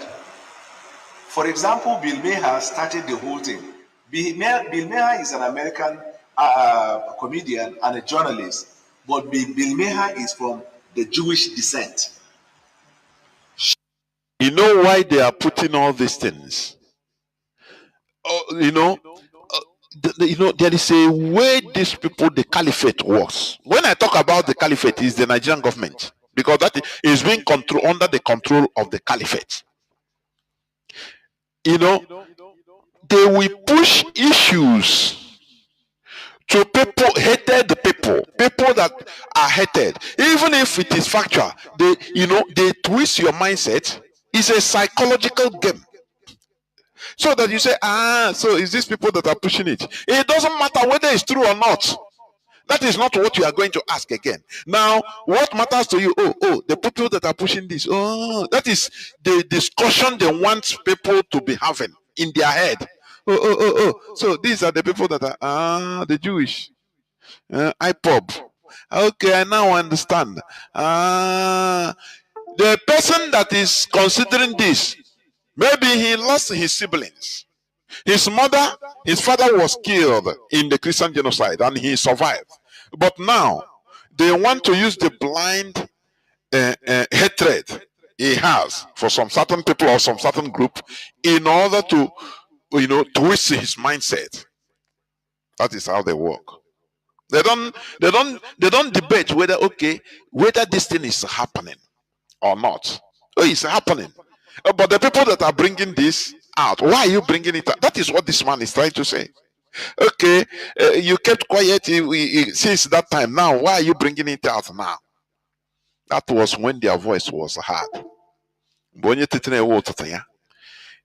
The question is, does this thing happen? Do they happen? The answer is yes. They have been shouting online, pastors from Middle Belt and even quite different places have been shouting, calling on the international community to come and help them. Today the help is coming. Now it's trying to come. Now the Nigerian government is trying to use them to clean their brain with IPOB hatred. Or hatred on IPOB, on Igbo. Remember, it is the same people that fought Biafra war that want to disintegrate your lovely Nigeria. It is them that are having this agenda, that brought out this agenda. So they will say, hey, okay, it's better now. Let us continue bearing the brunt. Let them kill us, no problem. We will say there is no genocide. In short, no genocide against us, no problem. This is what they want to achieve. 24 hours earlier, the Nigerian government was in the United Nations where we gave our speech. A Nigerian government for the first time said we advocate for two-state solution that was agreed by the United Nations, and we also condemn the inhumane treatment in Gaza. Why will Nigeria go to condemn that? You know, there is this adage that says, so if you are living in a glass house, you don't throw stone. Are you getting what I'm saying? When you are living in a glass house, don't throw stone, no, because if they reply, they'll break your house, your glasses. Nigerian government, they know that they are holding Biafrans hostage. They are marginalizing. They are committing Christian genocides. They are using, they are sponsoring the Fulani jihadis in order to kill the indigenous people everywhere, from Zamfara to Bayelsa. Are you getting what I'm saying? From Kebbi to Jigawa to Plateau to Enugu. Now they go outside, start condemning one country that is doing the same thing they are doing to others in their country. What do you expect? No, tell me now. Common sense is commonsensical. People like every time they go to during the time of Buhari, they will support India for Nigerian foreign policy statement. They will support Sahara. Is it Southern Sahara? Should be free from Morocco. Do you see that?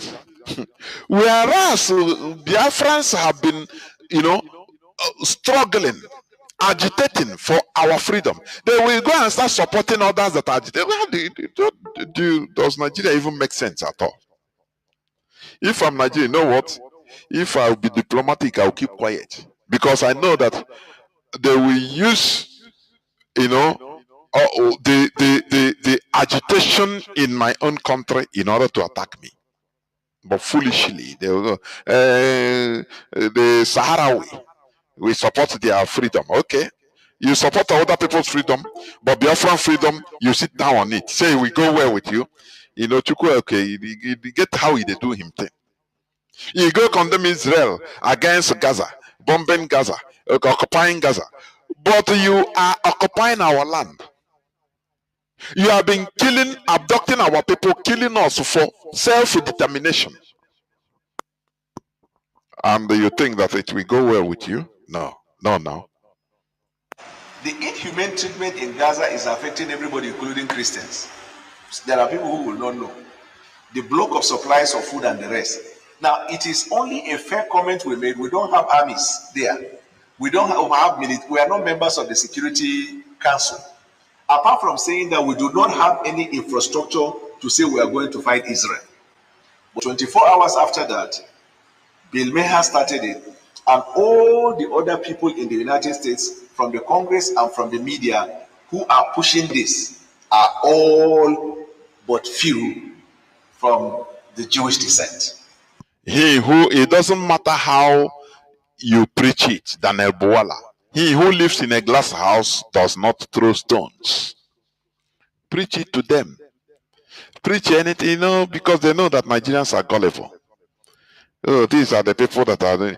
Okay, you want freedom of Palestine, but the Biafrans you are holding hostage, they should not go. They are not human beings. That is selective justice. We will not allow it. Are you getting it? Biafrans, we need to escalate this Christian genocide more and more. Politics, where your interest lies. That is what we teach here, our people.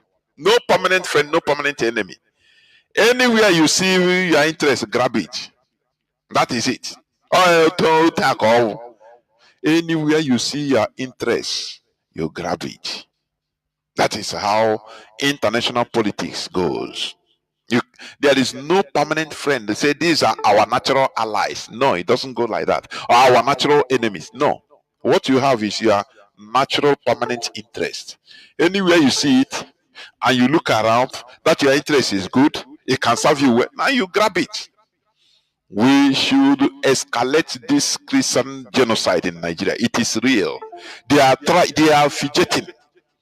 We need to escalate it so that it will reach the whole 8 billion people in this planet Earth.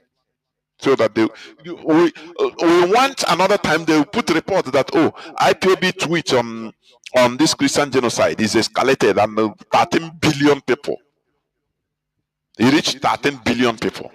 Because some people have a double, many accounts, so you reach everybody, so that they know. So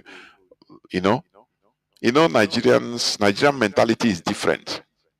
They want to, quench the fire of even the people that are suffering this genocide, using all these nonsensical rantings by Daniel Buala. Oh, it is the Jewish, because we go there in order to talk free Palestine, which is suffering. So Palestine itself is they are killing both, is affecting both the Christians and everybody. Yes, we know. Does it justify your own position? Okay, you want other people, you want selective justice. You want some others you call human beings to be free. Why you are holding Biafrans hostage, stifling Biafrans? No, we will not allow it. We will not allow it. So now, suddenly you now want to fight Nigeria, and you're picking religious, and all the reports that not other reports that were carried out by independent people in Nigeria, the report that they themselves were relying on were reports that can be controverted. But what we are not controverting is insecurity in Nigeria, killing of Nigerian people is a concern for government. And if you ask us questions, when I said that, so the killing, they have said that people are being massacred, the genocide is going on. Look at their irresponsibility. Now they come to launder their image, so that people will use rubbish nationalism, Nigerian nationalism. When I see people on nationalism or using Nigerian nationalism, they are fools. I see them as complete fools. Many Igbos have been championing this, and where are we today? Many Igbos have been more Nigerianistic, but where are we today? That is the problem. You see people, if you die for Nigeria, you die as a rat. You die for nothing. Don't you see him? How many times Nigerian soldiers will lament? How many times Nigerian soldiers will lament that, they are playing politics with their lives, so that this and that, they give them rubbish equipment. They give them rubbish equipment. They restrain them from, following or attacking the Fulani bandits, Fulani terrorists. They are serving Nigeria. Listen, I played it day before yesterday. Enough is enough. Thank you. This in a battlefront, whether in a Zambisa forest, in a battlefront, the soldiers are clamoring. They say, one, their equipments are very poor, but they can pursue the bandits. But they gave order from above that you should stop chasing them. Don't go after them. That is the Nigeria. This Buala, you are good Nigeria. You are beloved Nigeria. They restrain soldiers from taking out the Fulani terrorists. Tomorrow they will reinforce back and come and kill all these soldiers. That is what is happening. Enough is enough. Thank you. They are playing politics with people's lives. They almost into this ground with that armor, with that ammunition. We have to cop this very particular area within a single of a second. I know what kind of us can do. Good or fine. I know what kind of us can do. Good to go. How many parties are inside this booth? Good to go. They are playing politics with people. Big men are eating money at the pub there. Saying that we should not even do that. We should not go after them. They tell them don't go after them. They said these people they will, they can massacre all of these bandits that are committing havoc, committing genocide. They say no, they give order from above, say don't go after them, leave them. And this is the Nigeria that this man is laundering their image for you to, support. Don't let our Nigeria follow. Instead, it's good as for Fulani is taking over, killing everybody. It's good. So you ask us question on any of your affairs, what is government doing in this area? What is government doing in this? Why is government not acting? We'll be happy. Any form of question to answer subject to your discretion. So we have come to collect information from the religious leaders on their experiences, on their frustration, on their expectation of government. It is now they are coming. Do you see window display? All this thing now, the video clip, they will take it and post it and send it to the senator. Say, look at what efforts we are doing in order to solve this problem. Look at the efforts. It's now window display.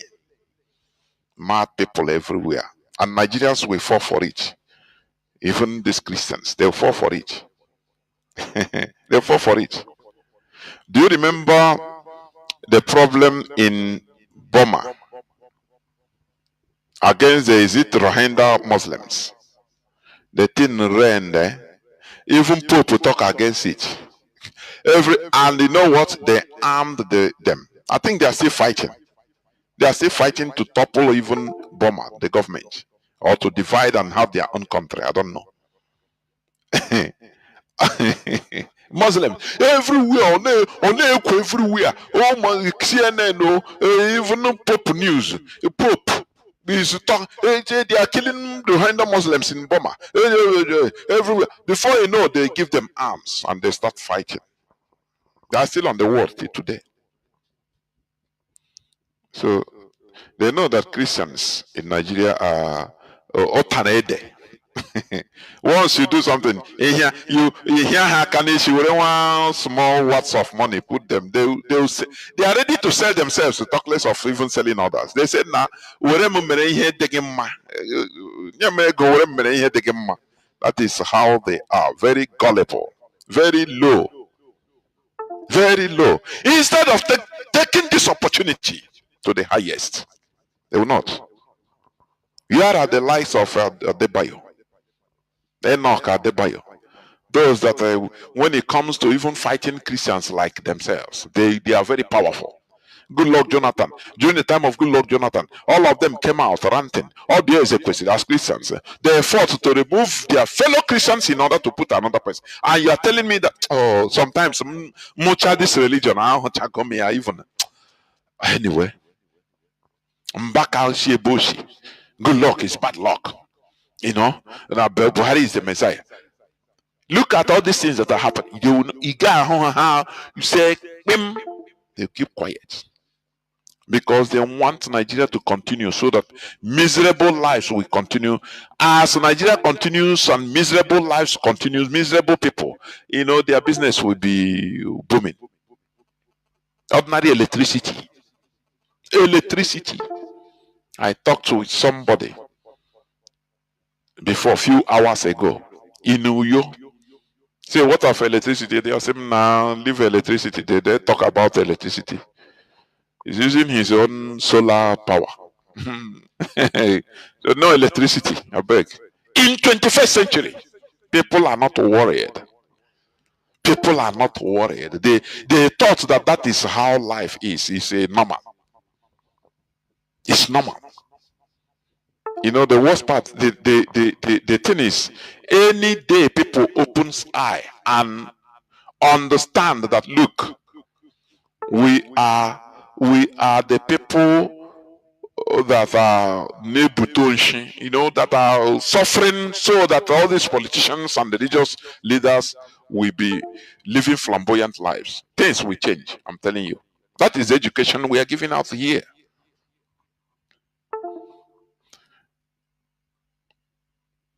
An elected official, a senator, will be getting more than 30 million naira every month. A teacher that struggles his whole life, spends money, learn, learn, have his brain, is receiving 100,000 naira, less than $100, $60 or $70. a month in Nigeria. And you are telling me that things are okay? You're telling me that the people there, they are not insane, they are not mad. They are not mad, they are not insane. Their problem is IPOB. Their problem is IPOB, ESN. It's ESN that commit that is their problem. Instead of rising up, no, they will not. Because they program them. They push them to where to think. They don't have minds of their own. As this one, Daniel Bawala, is standing in their presence, they didn't pursue him. They didn't sack him, say, oh, but now you go come here. Because there are people that will be, even they will stage walk out, say, I beg, we don't want to hear all this sermon. We have been crying how many years? They kill us, we cry, nothing. Nothing happens. They bury our people in mass graves. And you now come here, staying in their midst, talking. Let me finish playing it because I'll soon open the lines. If we deepen this dialogue, we find solution. It is okay for two people to disagree and agree that they disagree and keep talking. Then we will find areas where we agree might be the starting point of engagement. And but before you know, we arrive at where we disagree and find solution to it. That is the sole purpose for our engagement. And with your honor, with the regard that you are giving to us, I have brought this message from the President of the Federal Republic of Nigeria. Thank you very much. Thank you, sir. I thought you can do better than that. You know what used to pain me with Nigerians is this. Anything slightest thing they clap. I don't know, the clapping is what? This is a tense situation. They should even everybody there should be quiet. No person should clap, nothing. This is a serious issue. They are trying to come to stir up old wound. People have been crying, families decimated, families wiped out. In Plateau, in Benue, communities destroyed. And government does not even care for them. Government do not give a damn. Now, all of a sudden, they sent president sent his representative to come and talk them into, and they are clapping. Very sad.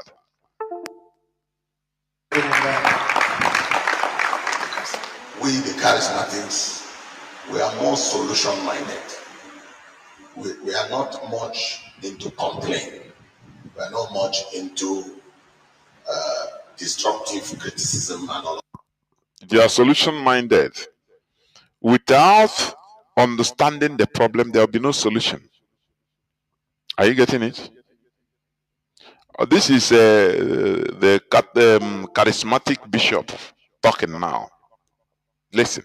No, we sit down and we think about solution. What can be done to ameliorate the situation? And so let me start by presenting our position. Our position on the issue of killings in Nigeria, first and foremost, is that we sympathize with those who have been killed, and we empathize with their families, and we condole and console those who have lost loved ones. Our hearts and our prayers and our thoughts are with them. Number two, we agree that as long as I became an adult in this country, there have been killings right from the time of Metasine in the 80s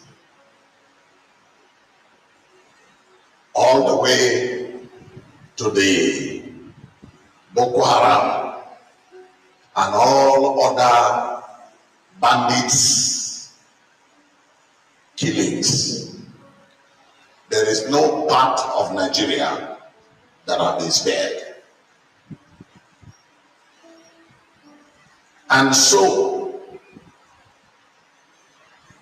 to take the issue of killings in Nigeria and make it look as if it started on the 29th of May 2023, when President Bola Ahmed Tinubu became sworn in, is completely unfair. Do you see how some of this is a clergy, a charismatic bishop representing churches, is using now the podium in order to absorb the present administration. Why they are elected into power is to solve. He's now saying, no, killing didn't start. Yes, we know. But what has he done? That is the thing. Instead, it became worse. Or even under Tinubu, soldiers, Nigerian military were or are withdrawn from flashpoints. Under Tinubu, the Fulani bandits are freely moving around on their motorcycles, killing people, even in Kwara State. Killing. So, but he's now singing praises of Tinubu. For you to understand how they roll, let's continue listening.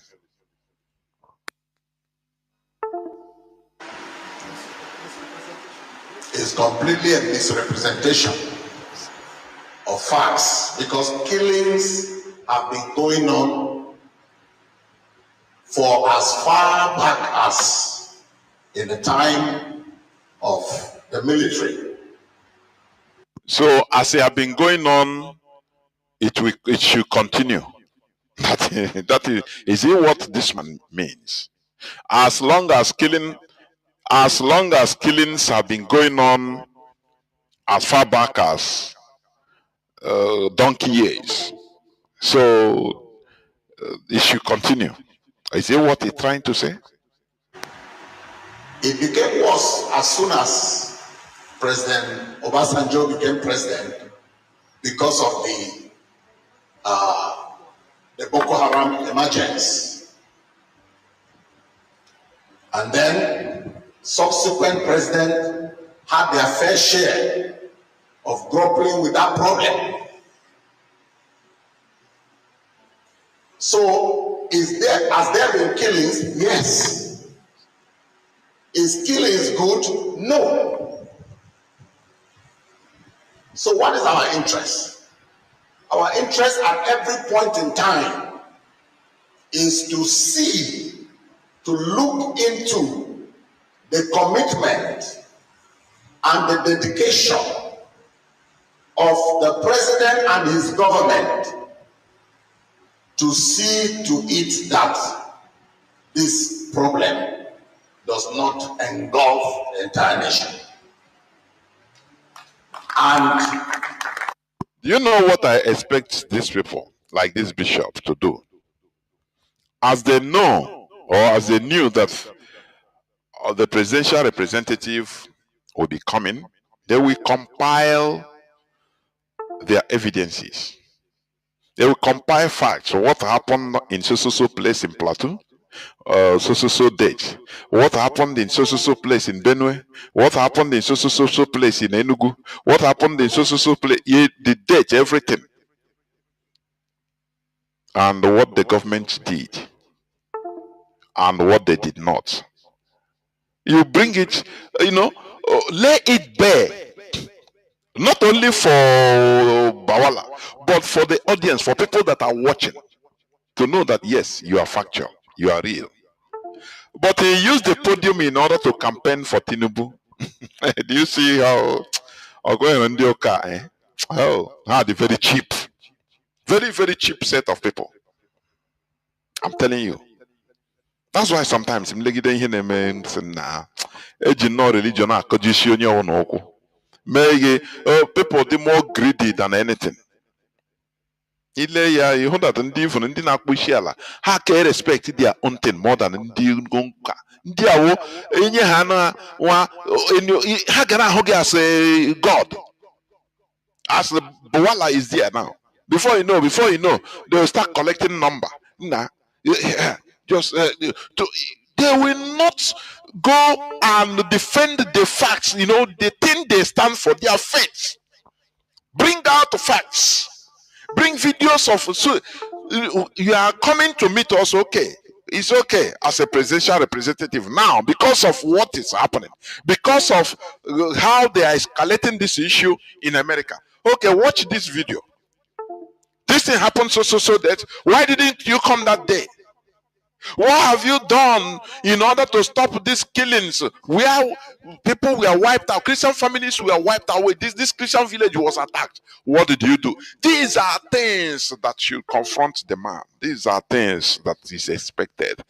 But he is there reading poem about the beauty of Tinubu government. For the present government of President Bola Ahmed Tinubu, we have seen that commitment. Do you see how? I could remember during the time of the former governor of Enugu State. What is his name? I could remember when the Fulani headsmen, when they abducted, kidnapped a reverend father and killed him. I will never forget that video. I saw it. The former, not of Petamba, the former governor before Petamba of Enugu State. The reverend fathers in Enugu State, they staged a protest going to governor's house in Enugu. We are thinking that once they reach there, they will talk truth to power. They will speak truth to power. Only to reach there, they were given microphone. Oh yeah, what is your grievance? Or what are your grievances? He started praising the governor. I know you are doing very well.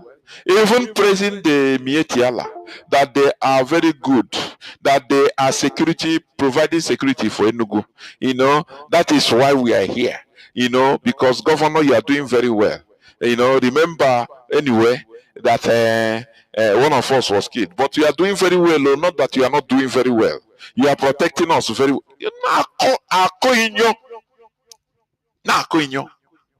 People that were protesting in front of the governor. Inferiority complex, that is what I see. Wandioka, really, honestly. They are not bold. Because of the greed in them. That is what I see. The greed. The greed in them. That is what I see. They are not bold. This man started campaigning for Tinubu. We are in a serious issue. Now, let me ask you. Imagine Ted Cruz is watching this. Imagine Ted Cruz that started this, escalated this, is watching this man who he is defending. Imagine, because he will be expecting him to bring out the videos and photos and show to this Daniel Bwala. Take it and go show the president. What did you do when they attacked the so community in Plateau? And we are shouting. The Nigerian military was nowhere to be found. What did you do? What did you do? This, these are facts. You bring out facts because this concerns the lives of people. They exterminated the Christians and we buried them in a mass grave. Is it right? These are things that should be, but he's campaigning for Tinubu. Oh, Tinubu is a good man. I'm telling you. I don't know.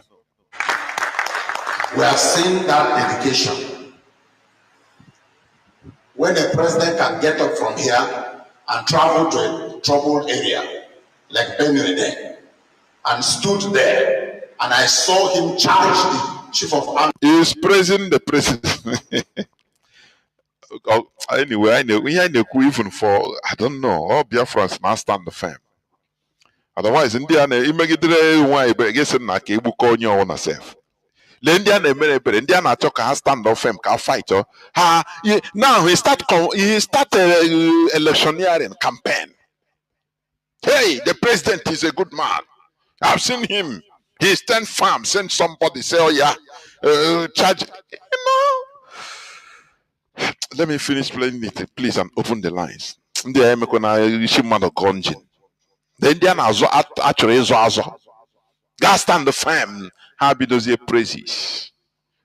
Praises. Staff, the chief of defense staff, and told them I want to see arrests being made. Don't come to me after a problem. Come to me with results of what you are doing to bring this problem to an end. That is commitment.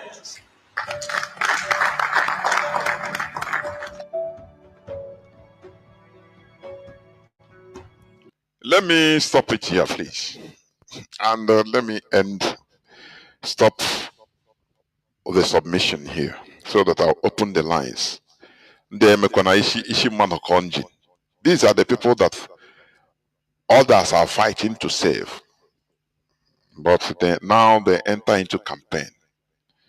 It's very, very sad, honestly. It's very, very, very sad. I will go into a few minutes break so that when I come back, I will open the line so that people will start calling in. Please do not go away. I will be right back. Pastor with the Church of Christ in Nations, but this is my village. This is Mayanga. Mayanga is in Bokos local government, Plateau State of Nigeria.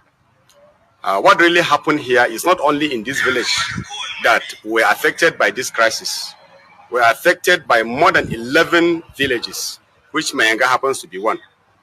And in these villages, it is the same method of attack that was conducted. It's the killing, the maiming of people, slaughtering them, and burning of their houses and their foodstuffs and properties. So by now, by the record we have already collected, we have over 150 people that are killed in one day. That is on the 24th of December. That is, the Christmas was just not a Christmas to us, like to celebrate. It was a mourning Christmas because of what happened to us. As you could see, I'm standing here. This is my house in my village, and I lost everything that was in the house, both foodstuff, clothing, and whatever. It was a furnished house, but it is burnt. And even the church that is by my side was burnt, and the pastorium is burnt. Everything about us here in this village is confused. As you could see, that everything is destroyed. But we thank God that some of us are alive. And at the cost of this, like me now, I lost 7 of my brothers at the cost of this crisis that happened. Thank you.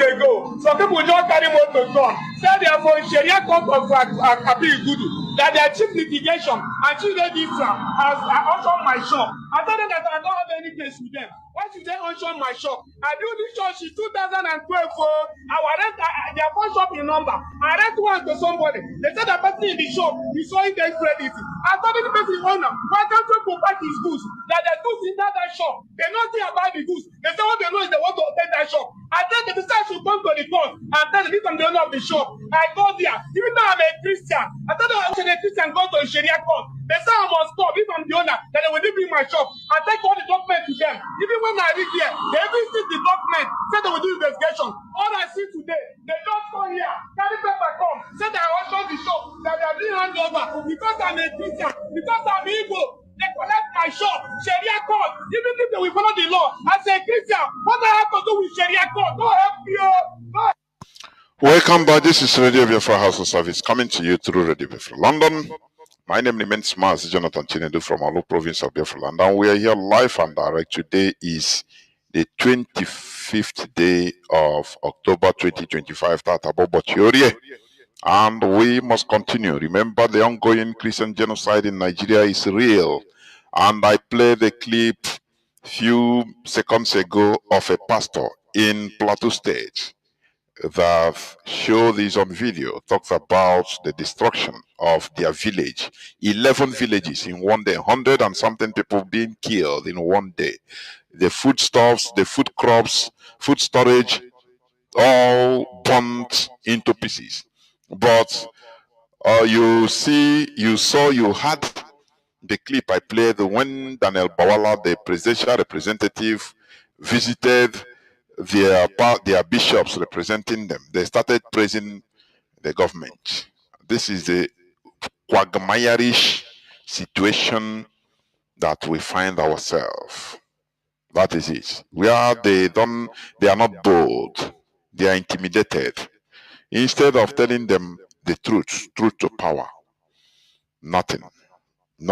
When they see government people, they start fidgeting, they start shaking. What matters to them is what they will get. Can I get a number now so that I'll be, I can be getting something. That is the religion.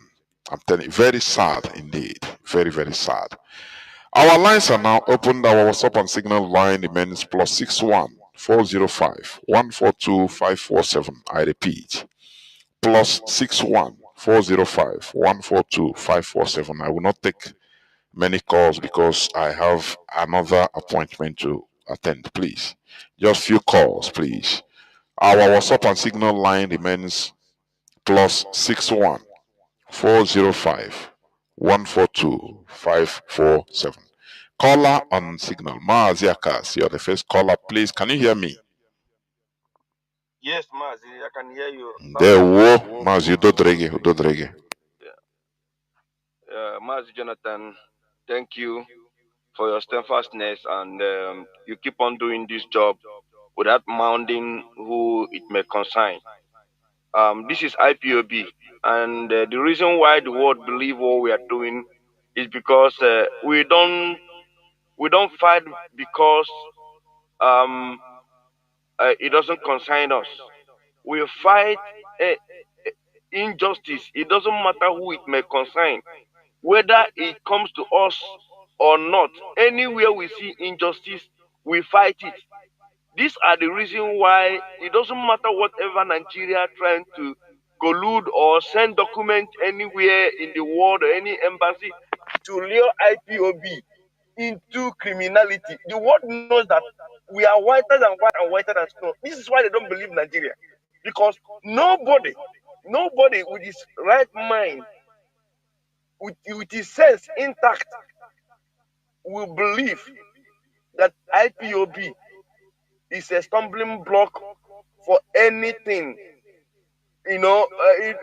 anything killing in Nigeria, or we cannot even do it. Rather, we expose the lives of the government of Nigeria and things they try to cover.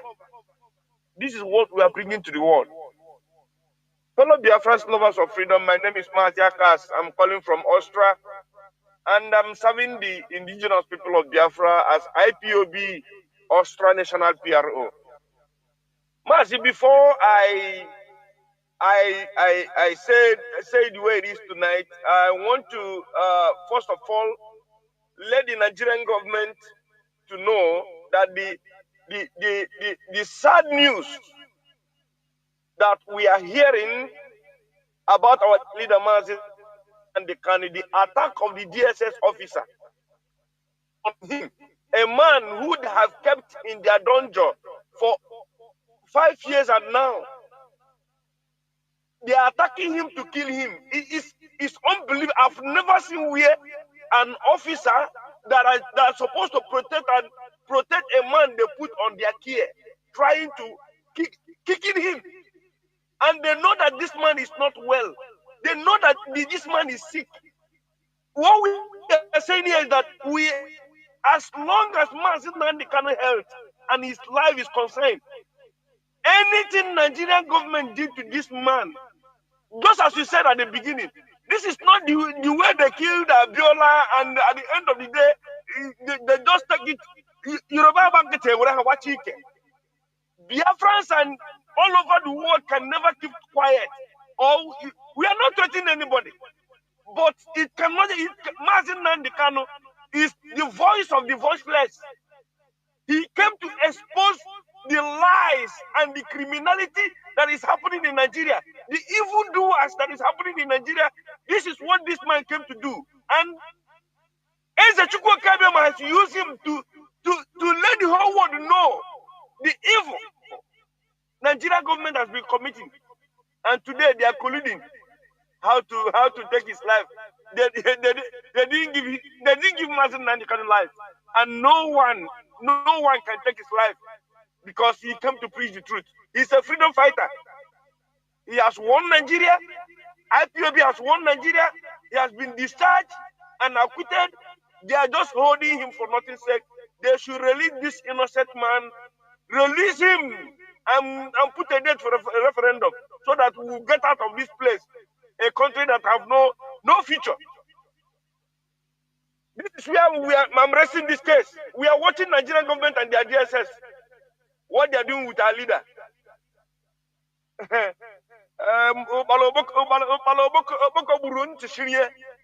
Mazi, concerning the conspiracies and what is happening in Nigeria, how Nigerian government are using the same Christians they are killing in Nigeria to try to stop the voice that came from afar. Since this havoc has been happening in Nigeria, killings in Benue, in every corner of Nigeria, they are murdering Christians. They have been crying, the world come and help us, oh, the world come and help us, oh. They are killing. Now the hand has come from afar, that's heard the voice at the pitch of crying, have now come to help Nigerian Christians. The same people that want to save are now turning back to want to tell them that nothing is happening. Mazi, have you heard this type of thing before? Somebody they tried a bit, and he has been crying for years.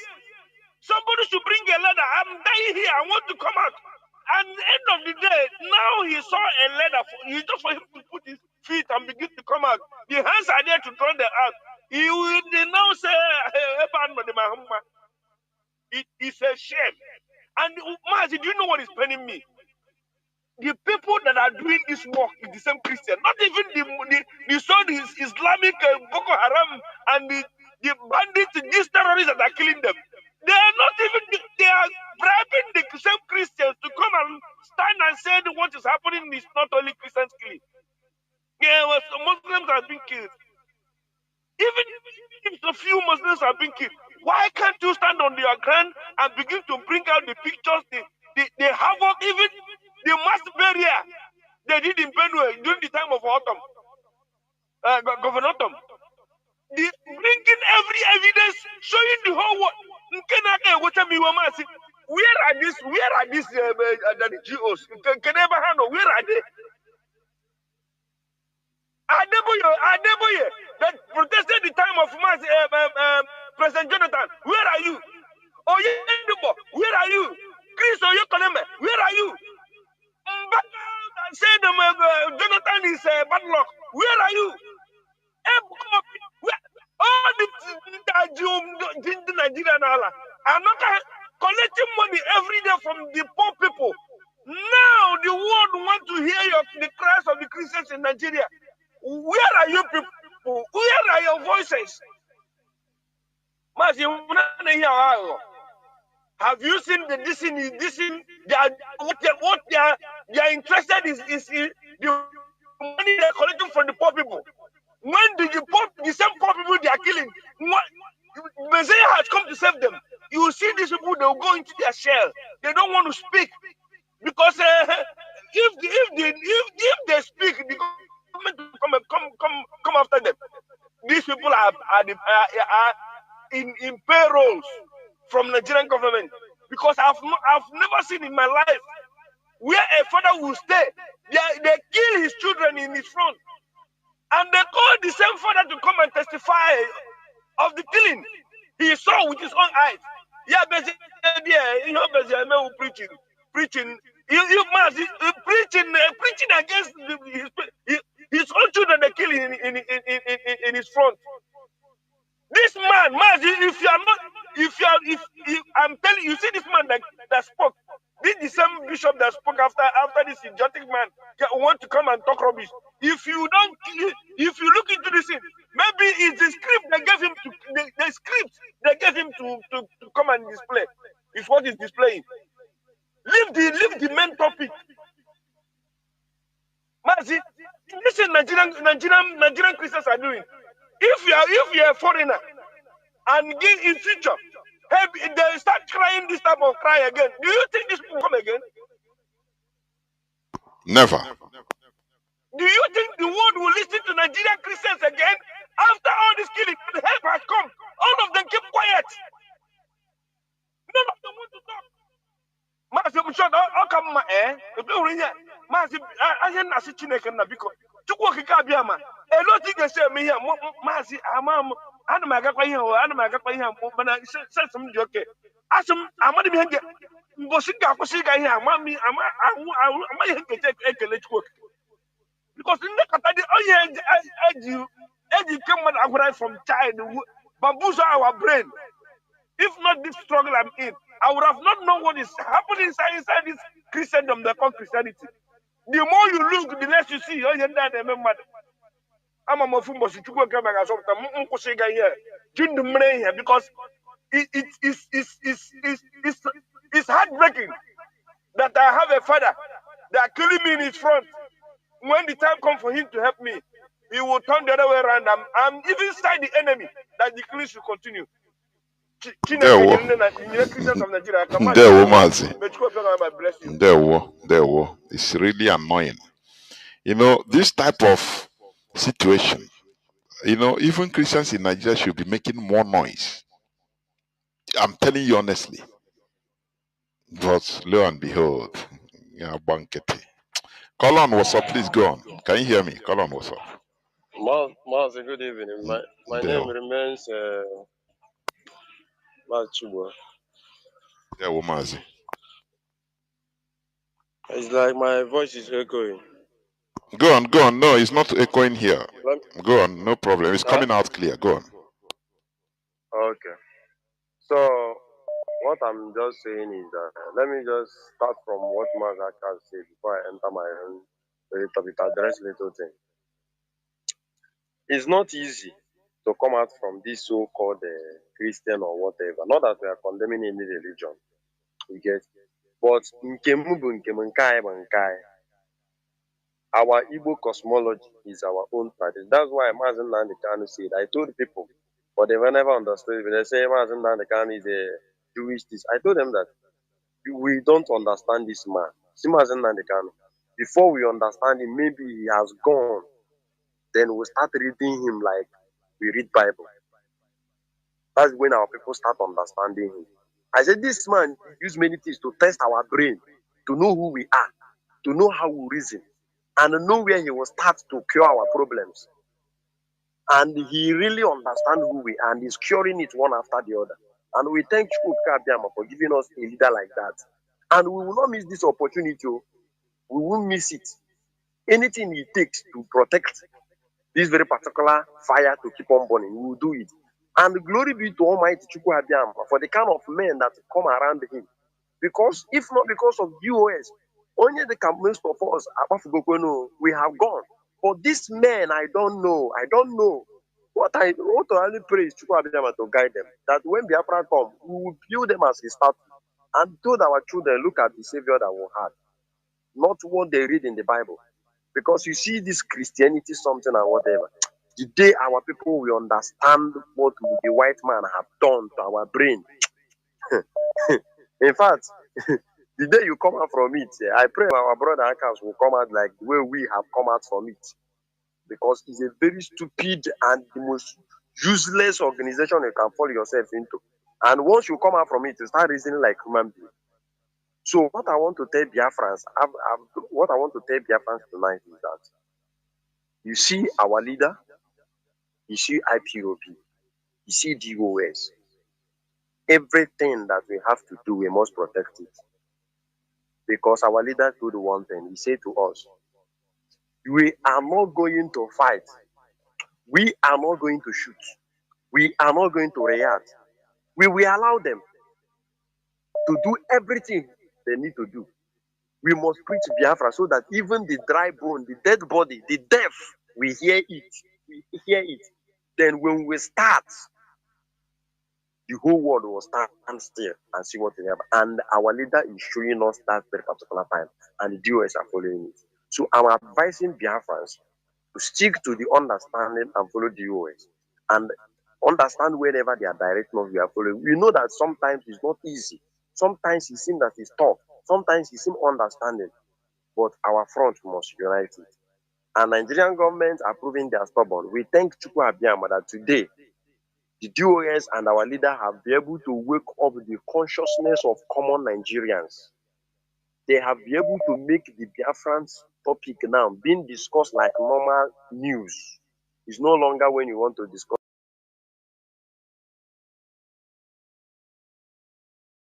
it, you turn around to check. If you don't say about them, you don't have any information, you don't have news.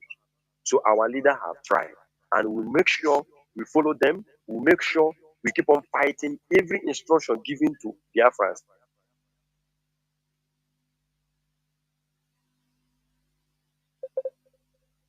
Not an easy fight.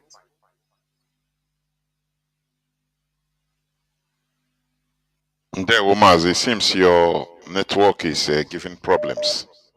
Thank you. I think you have made your point. Caller on signal, please go on. Can you hear me? Caller on signal. Yes, I can hear you, Mazi Jonathan. There, go on. There, Mazi. My name is Mazi Fine. Mazi Fine, calling from this location. Mazi, may Chukwu must strength you and give you good health ahead, and a long life for the good work. Also, I thank our leadership, the US. May Chukwu must give you people strength and good health and a long life ahead. I thank you, Security Network, ESM, the great people. May Chukwu must strength you people. And also, I thank our leader, Nnamdi Kanu. You shall live and see Biafra. That's my prayer for you. Mazi, let me just chip in to your topic. Also, let me advise our people. If you're in this struggle and you never have a Twitter account, you are not doing well. You are not doing this struggle well. And if you are in this struggle, you have Twitter account. You only visit that your account once in 2 weeks or once in 1 month. While you're always online, watching videos, watching comedies, but for you to go to your Twitter and retweet what our people, our comrades are tweeting. Somebody like Mazi Chinedu and Emeka Gift, for you to retweet what they tweet is very for you. You are not doing this struggle well. My advice to you, at least before you go to bed, wherever you reside, go to your Twitter account and retweet whatever our people tweet. May Chukwu must strengthen you by doing that. Mazi, you see a conspiracy about the Christian killing in Nigeria, or Christian genocide. Mazi, why wouldn't them sabotage or try to conspire against it? Have you forget that during the time of this drug ballon, he formed a bishop, a fake bishop? Have you forget that? Nothing is Of course. impossible in Nigeria.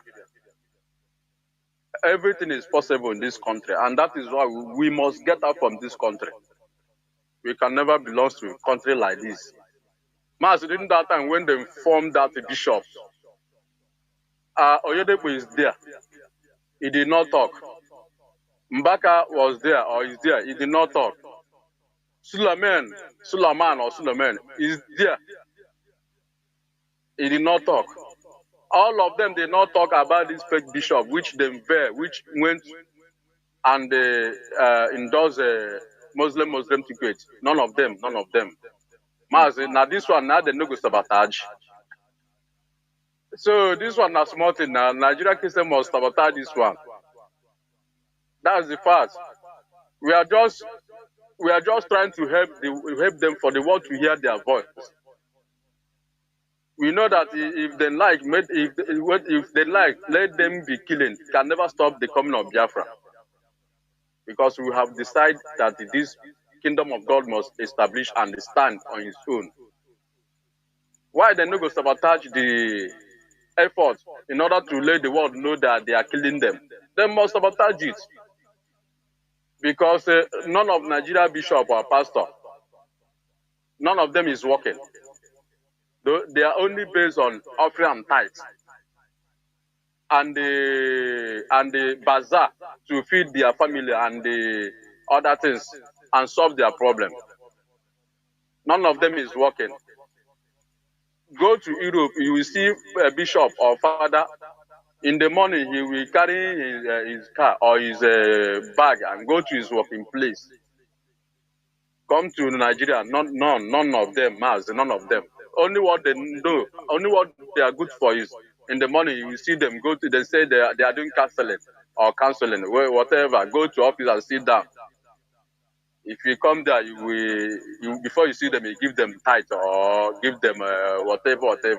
That's only what they are good for, and that is why they must be easy to manipulate by government in order to sabotage this killing of Christianity in Nigeria.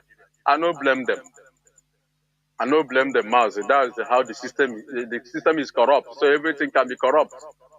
But we are assuring them that whatever that is happening can never stop the coming of Biafra. We have decided, and we have decided. Mazi, let me also talk about this zoo DSS trying to provoke us. They are trying to provoke us. But they can never provoke us because we have passed that stage.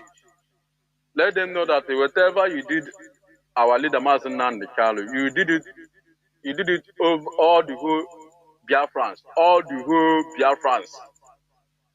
13 states that make up Biafra. That's who you are dealing with. We can never forget, we can never forgive you people. You people are there to protect our leader until everything is being done. Not to touch, even to touch his clothes. You don't have right to touch him. We are just looking at you people. We don't have anything to say now. But let them not try that rubbish where our leader is, because we can never accept that. Yeah, Mazi. Mazi, may Chukwu Kabiyama bless you. Yeah, we are not going back until Biafra will be restored. yeah, thank you. Thank you. Caller on WhatsApp, you'll be the last caller, please. Caller on WhatsApp, can you hear me? Please go on. Make it as brief as you could. Yes, I can hear you. My name remains Onyemuche Chukundana Barimondo. That's my surname. Sir, thank you for being there for us today. Let me start by asking this little question. Okay, before then, I think the coming of Mazi Nnamdi Kanu is very spiritual, and also not spiritual in the terms of born again in Christian, but spiritual to me in the sense that it has a very deep meaning to mankind, when it comes to Easterners in so place called Nigeria. Okay, because what played out since 2021, sometimes objectively, I'm saying objectively in the sense that sometimes I used to think that him personally orchestrated that thing, because he says sometime to me that a day is coming that even if everybody decided to walk away from getting this Biafra, that only him knows 3 things that he can use in getting this Biafra for everybody.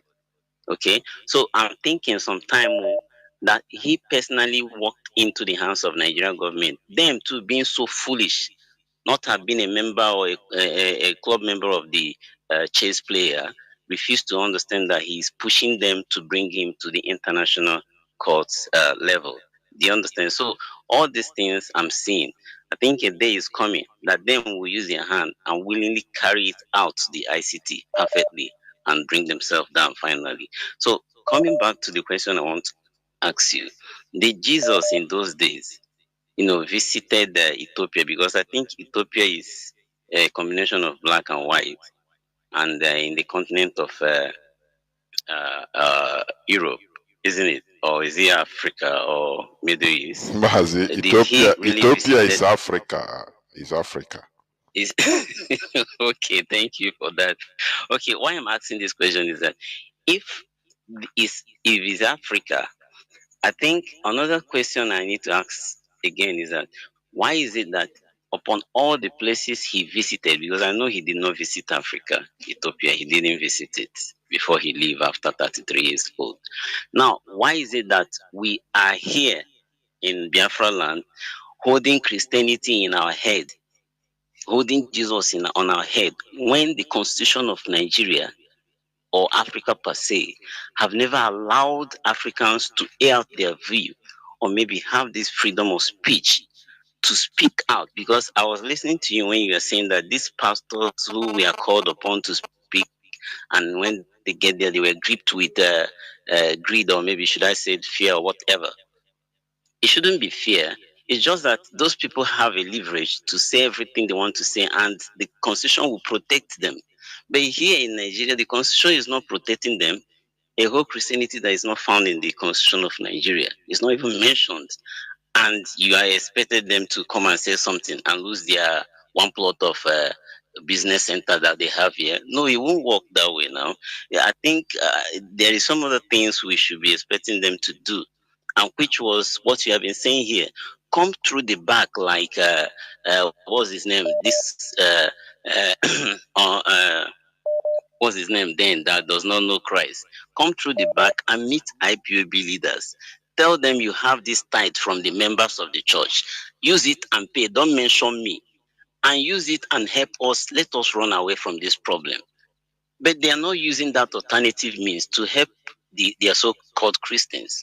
You see, so when all these things boils out, I begin to question, is it that the members themselves refuse to acknowledge that IPOBs are doing much better than their reverend fathers, pastors, imam, and all that? Because this whole thing is caused by religion. And the people too we are fighting for, who are our brothers and sisters dying every day. If you tell them, minimize it, because if you give me the president of Nigeria today, I will bound church and mosque, and people will begin to reason perfectly. Otherwise, it boils down to what you classified the other time as cultural Christians and practical Christians. These are the people who refuse to be cultural Christians, but rather practical Christian. Every time they will kill themselves, making it look as if Jesus died for them. He never dies for any black man. He never even died for any Nigerian man. He died I for think a black man in there, Togo. let us stop. Mazi, Please, we discuss another day. I have no, no, another no, no. engagement. Okay. It's all right, sir. Go ahead. There, Thank thank you. you. I Thank you appreciate very it. much. Thank you. This is where I'm going to, switch off the phones, please. People that are calling, please don't call. Switch off the phones, please. Tomorrow is another day, And remember, on BTV, our First Lady, Law Uchechi Kanu, will be coming on BTV by 11 p.m. Biafra time, please.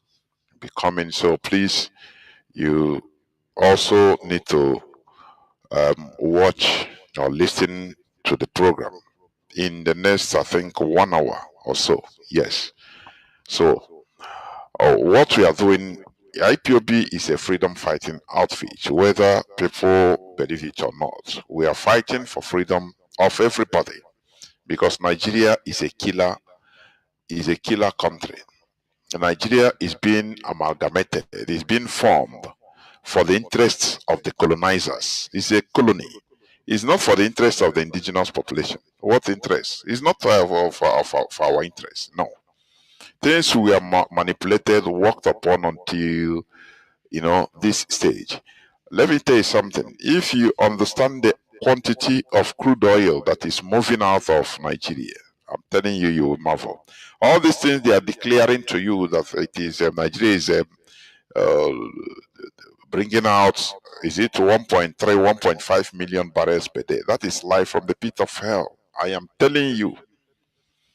Nigeria is taking they are taking more than 5 million barrels of oil every day from Nigeria, and it's from our land, from Biafra region. Super tankers are packed. As I'm talking, they lined up everywhere in different points, different loading points in Borni, in Okreka, in the rivers area. Because what they did is even oil from Imo, from Anambra from Abia, they pipe it low. You know, we have been saying it. They pipe it down till inside the ocean.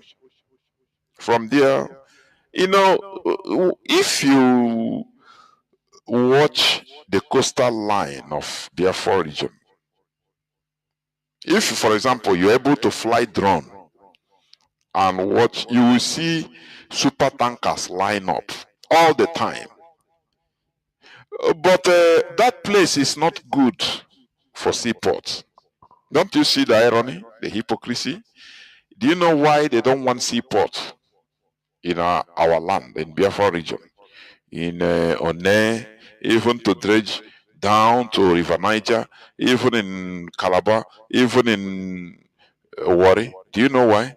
Because once there is seaports there will be traffic, and people will be seeing the amount of crude oil tankers that are there. It can stir up a revolution. Don't think that these people are, they know, they are smart. That's why, do you see anywhere there is like in our land, in Ebema, in Okwa, in places where there are natural resources that are bound in the land, all those places are always underdeveloped. They are not developed because they don't want people to be migrating, to be going there to see what is happening. Because when you build roads to Ebema, when you build roads, people will start building houses, shops, developing areas, and people will be coming there. And they will be watching and seeing how the oil companies are there doing things. They will start complaining, saying no. They will start raising they will start raising issues. They know, why are these people doing that? That is why anywhere, any side there is natural resources in our land that they are actively digging, they leave it underdeveloped. Go to Bonny. Bonny Island now is a cow island, a place for cows. They have occupied the place with cows. Go to Okrika, you see the people there, they are living in bacha, huts, bacha. But these are the areas that they are taking crude oil worth tens of millions of naira, millions of dollars every day out from. You should understand. That's why they don't like to develop all those areas. That is it. In the north, go to where there are gold deposits. They have problems. Terrorists are active, all those areas, so that ordinary people, you cannot enter that side. It is only the companies that are, the personnel that are there working, taking out, flying from there direct. They have aerodromes in many parts of the north, that they fly gold and rare earth materials direct from there to abroad. That is the situation we find ourselves, and we need to be changed. You cannot change it through doing nothing, inaction. It is a struggle. Life is a struggle. Don't you see how they want to invade Venezuela? Venezuela has the largest, according to records, the largest deposit of crude oil is in Venezuela. Number one in Venezuela. They want to take it by force. That is the world we are in. Is the world we are in, where the most powerful feeds on the weaker ones. That is why you should make yourself powerful. That is it. And you cannot be powerful without building a nation. It's not individual power, no. It's collective powerfulness. That is national powerfulness. So we must continue preaching. We must continue opening the eyes of our people, creating awareness about the situation we are. And that is why Biafra remains our religion. Biafra remains who we are. It is our ideology. Therefore, we must continue in making sure that we achieve our goal. Thank you for listening. From me, from here, it is simply good evening. Biafra, ebe ka unu si Biafra ka ịmara bụ Biafra.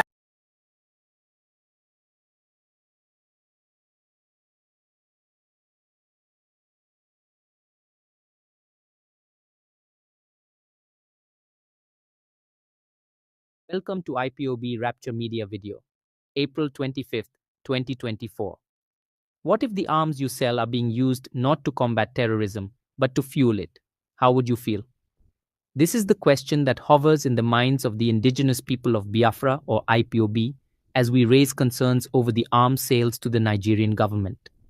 We express that these weapons, intended to safeguard a nation, are instead being used to perpetuate violence and unrest.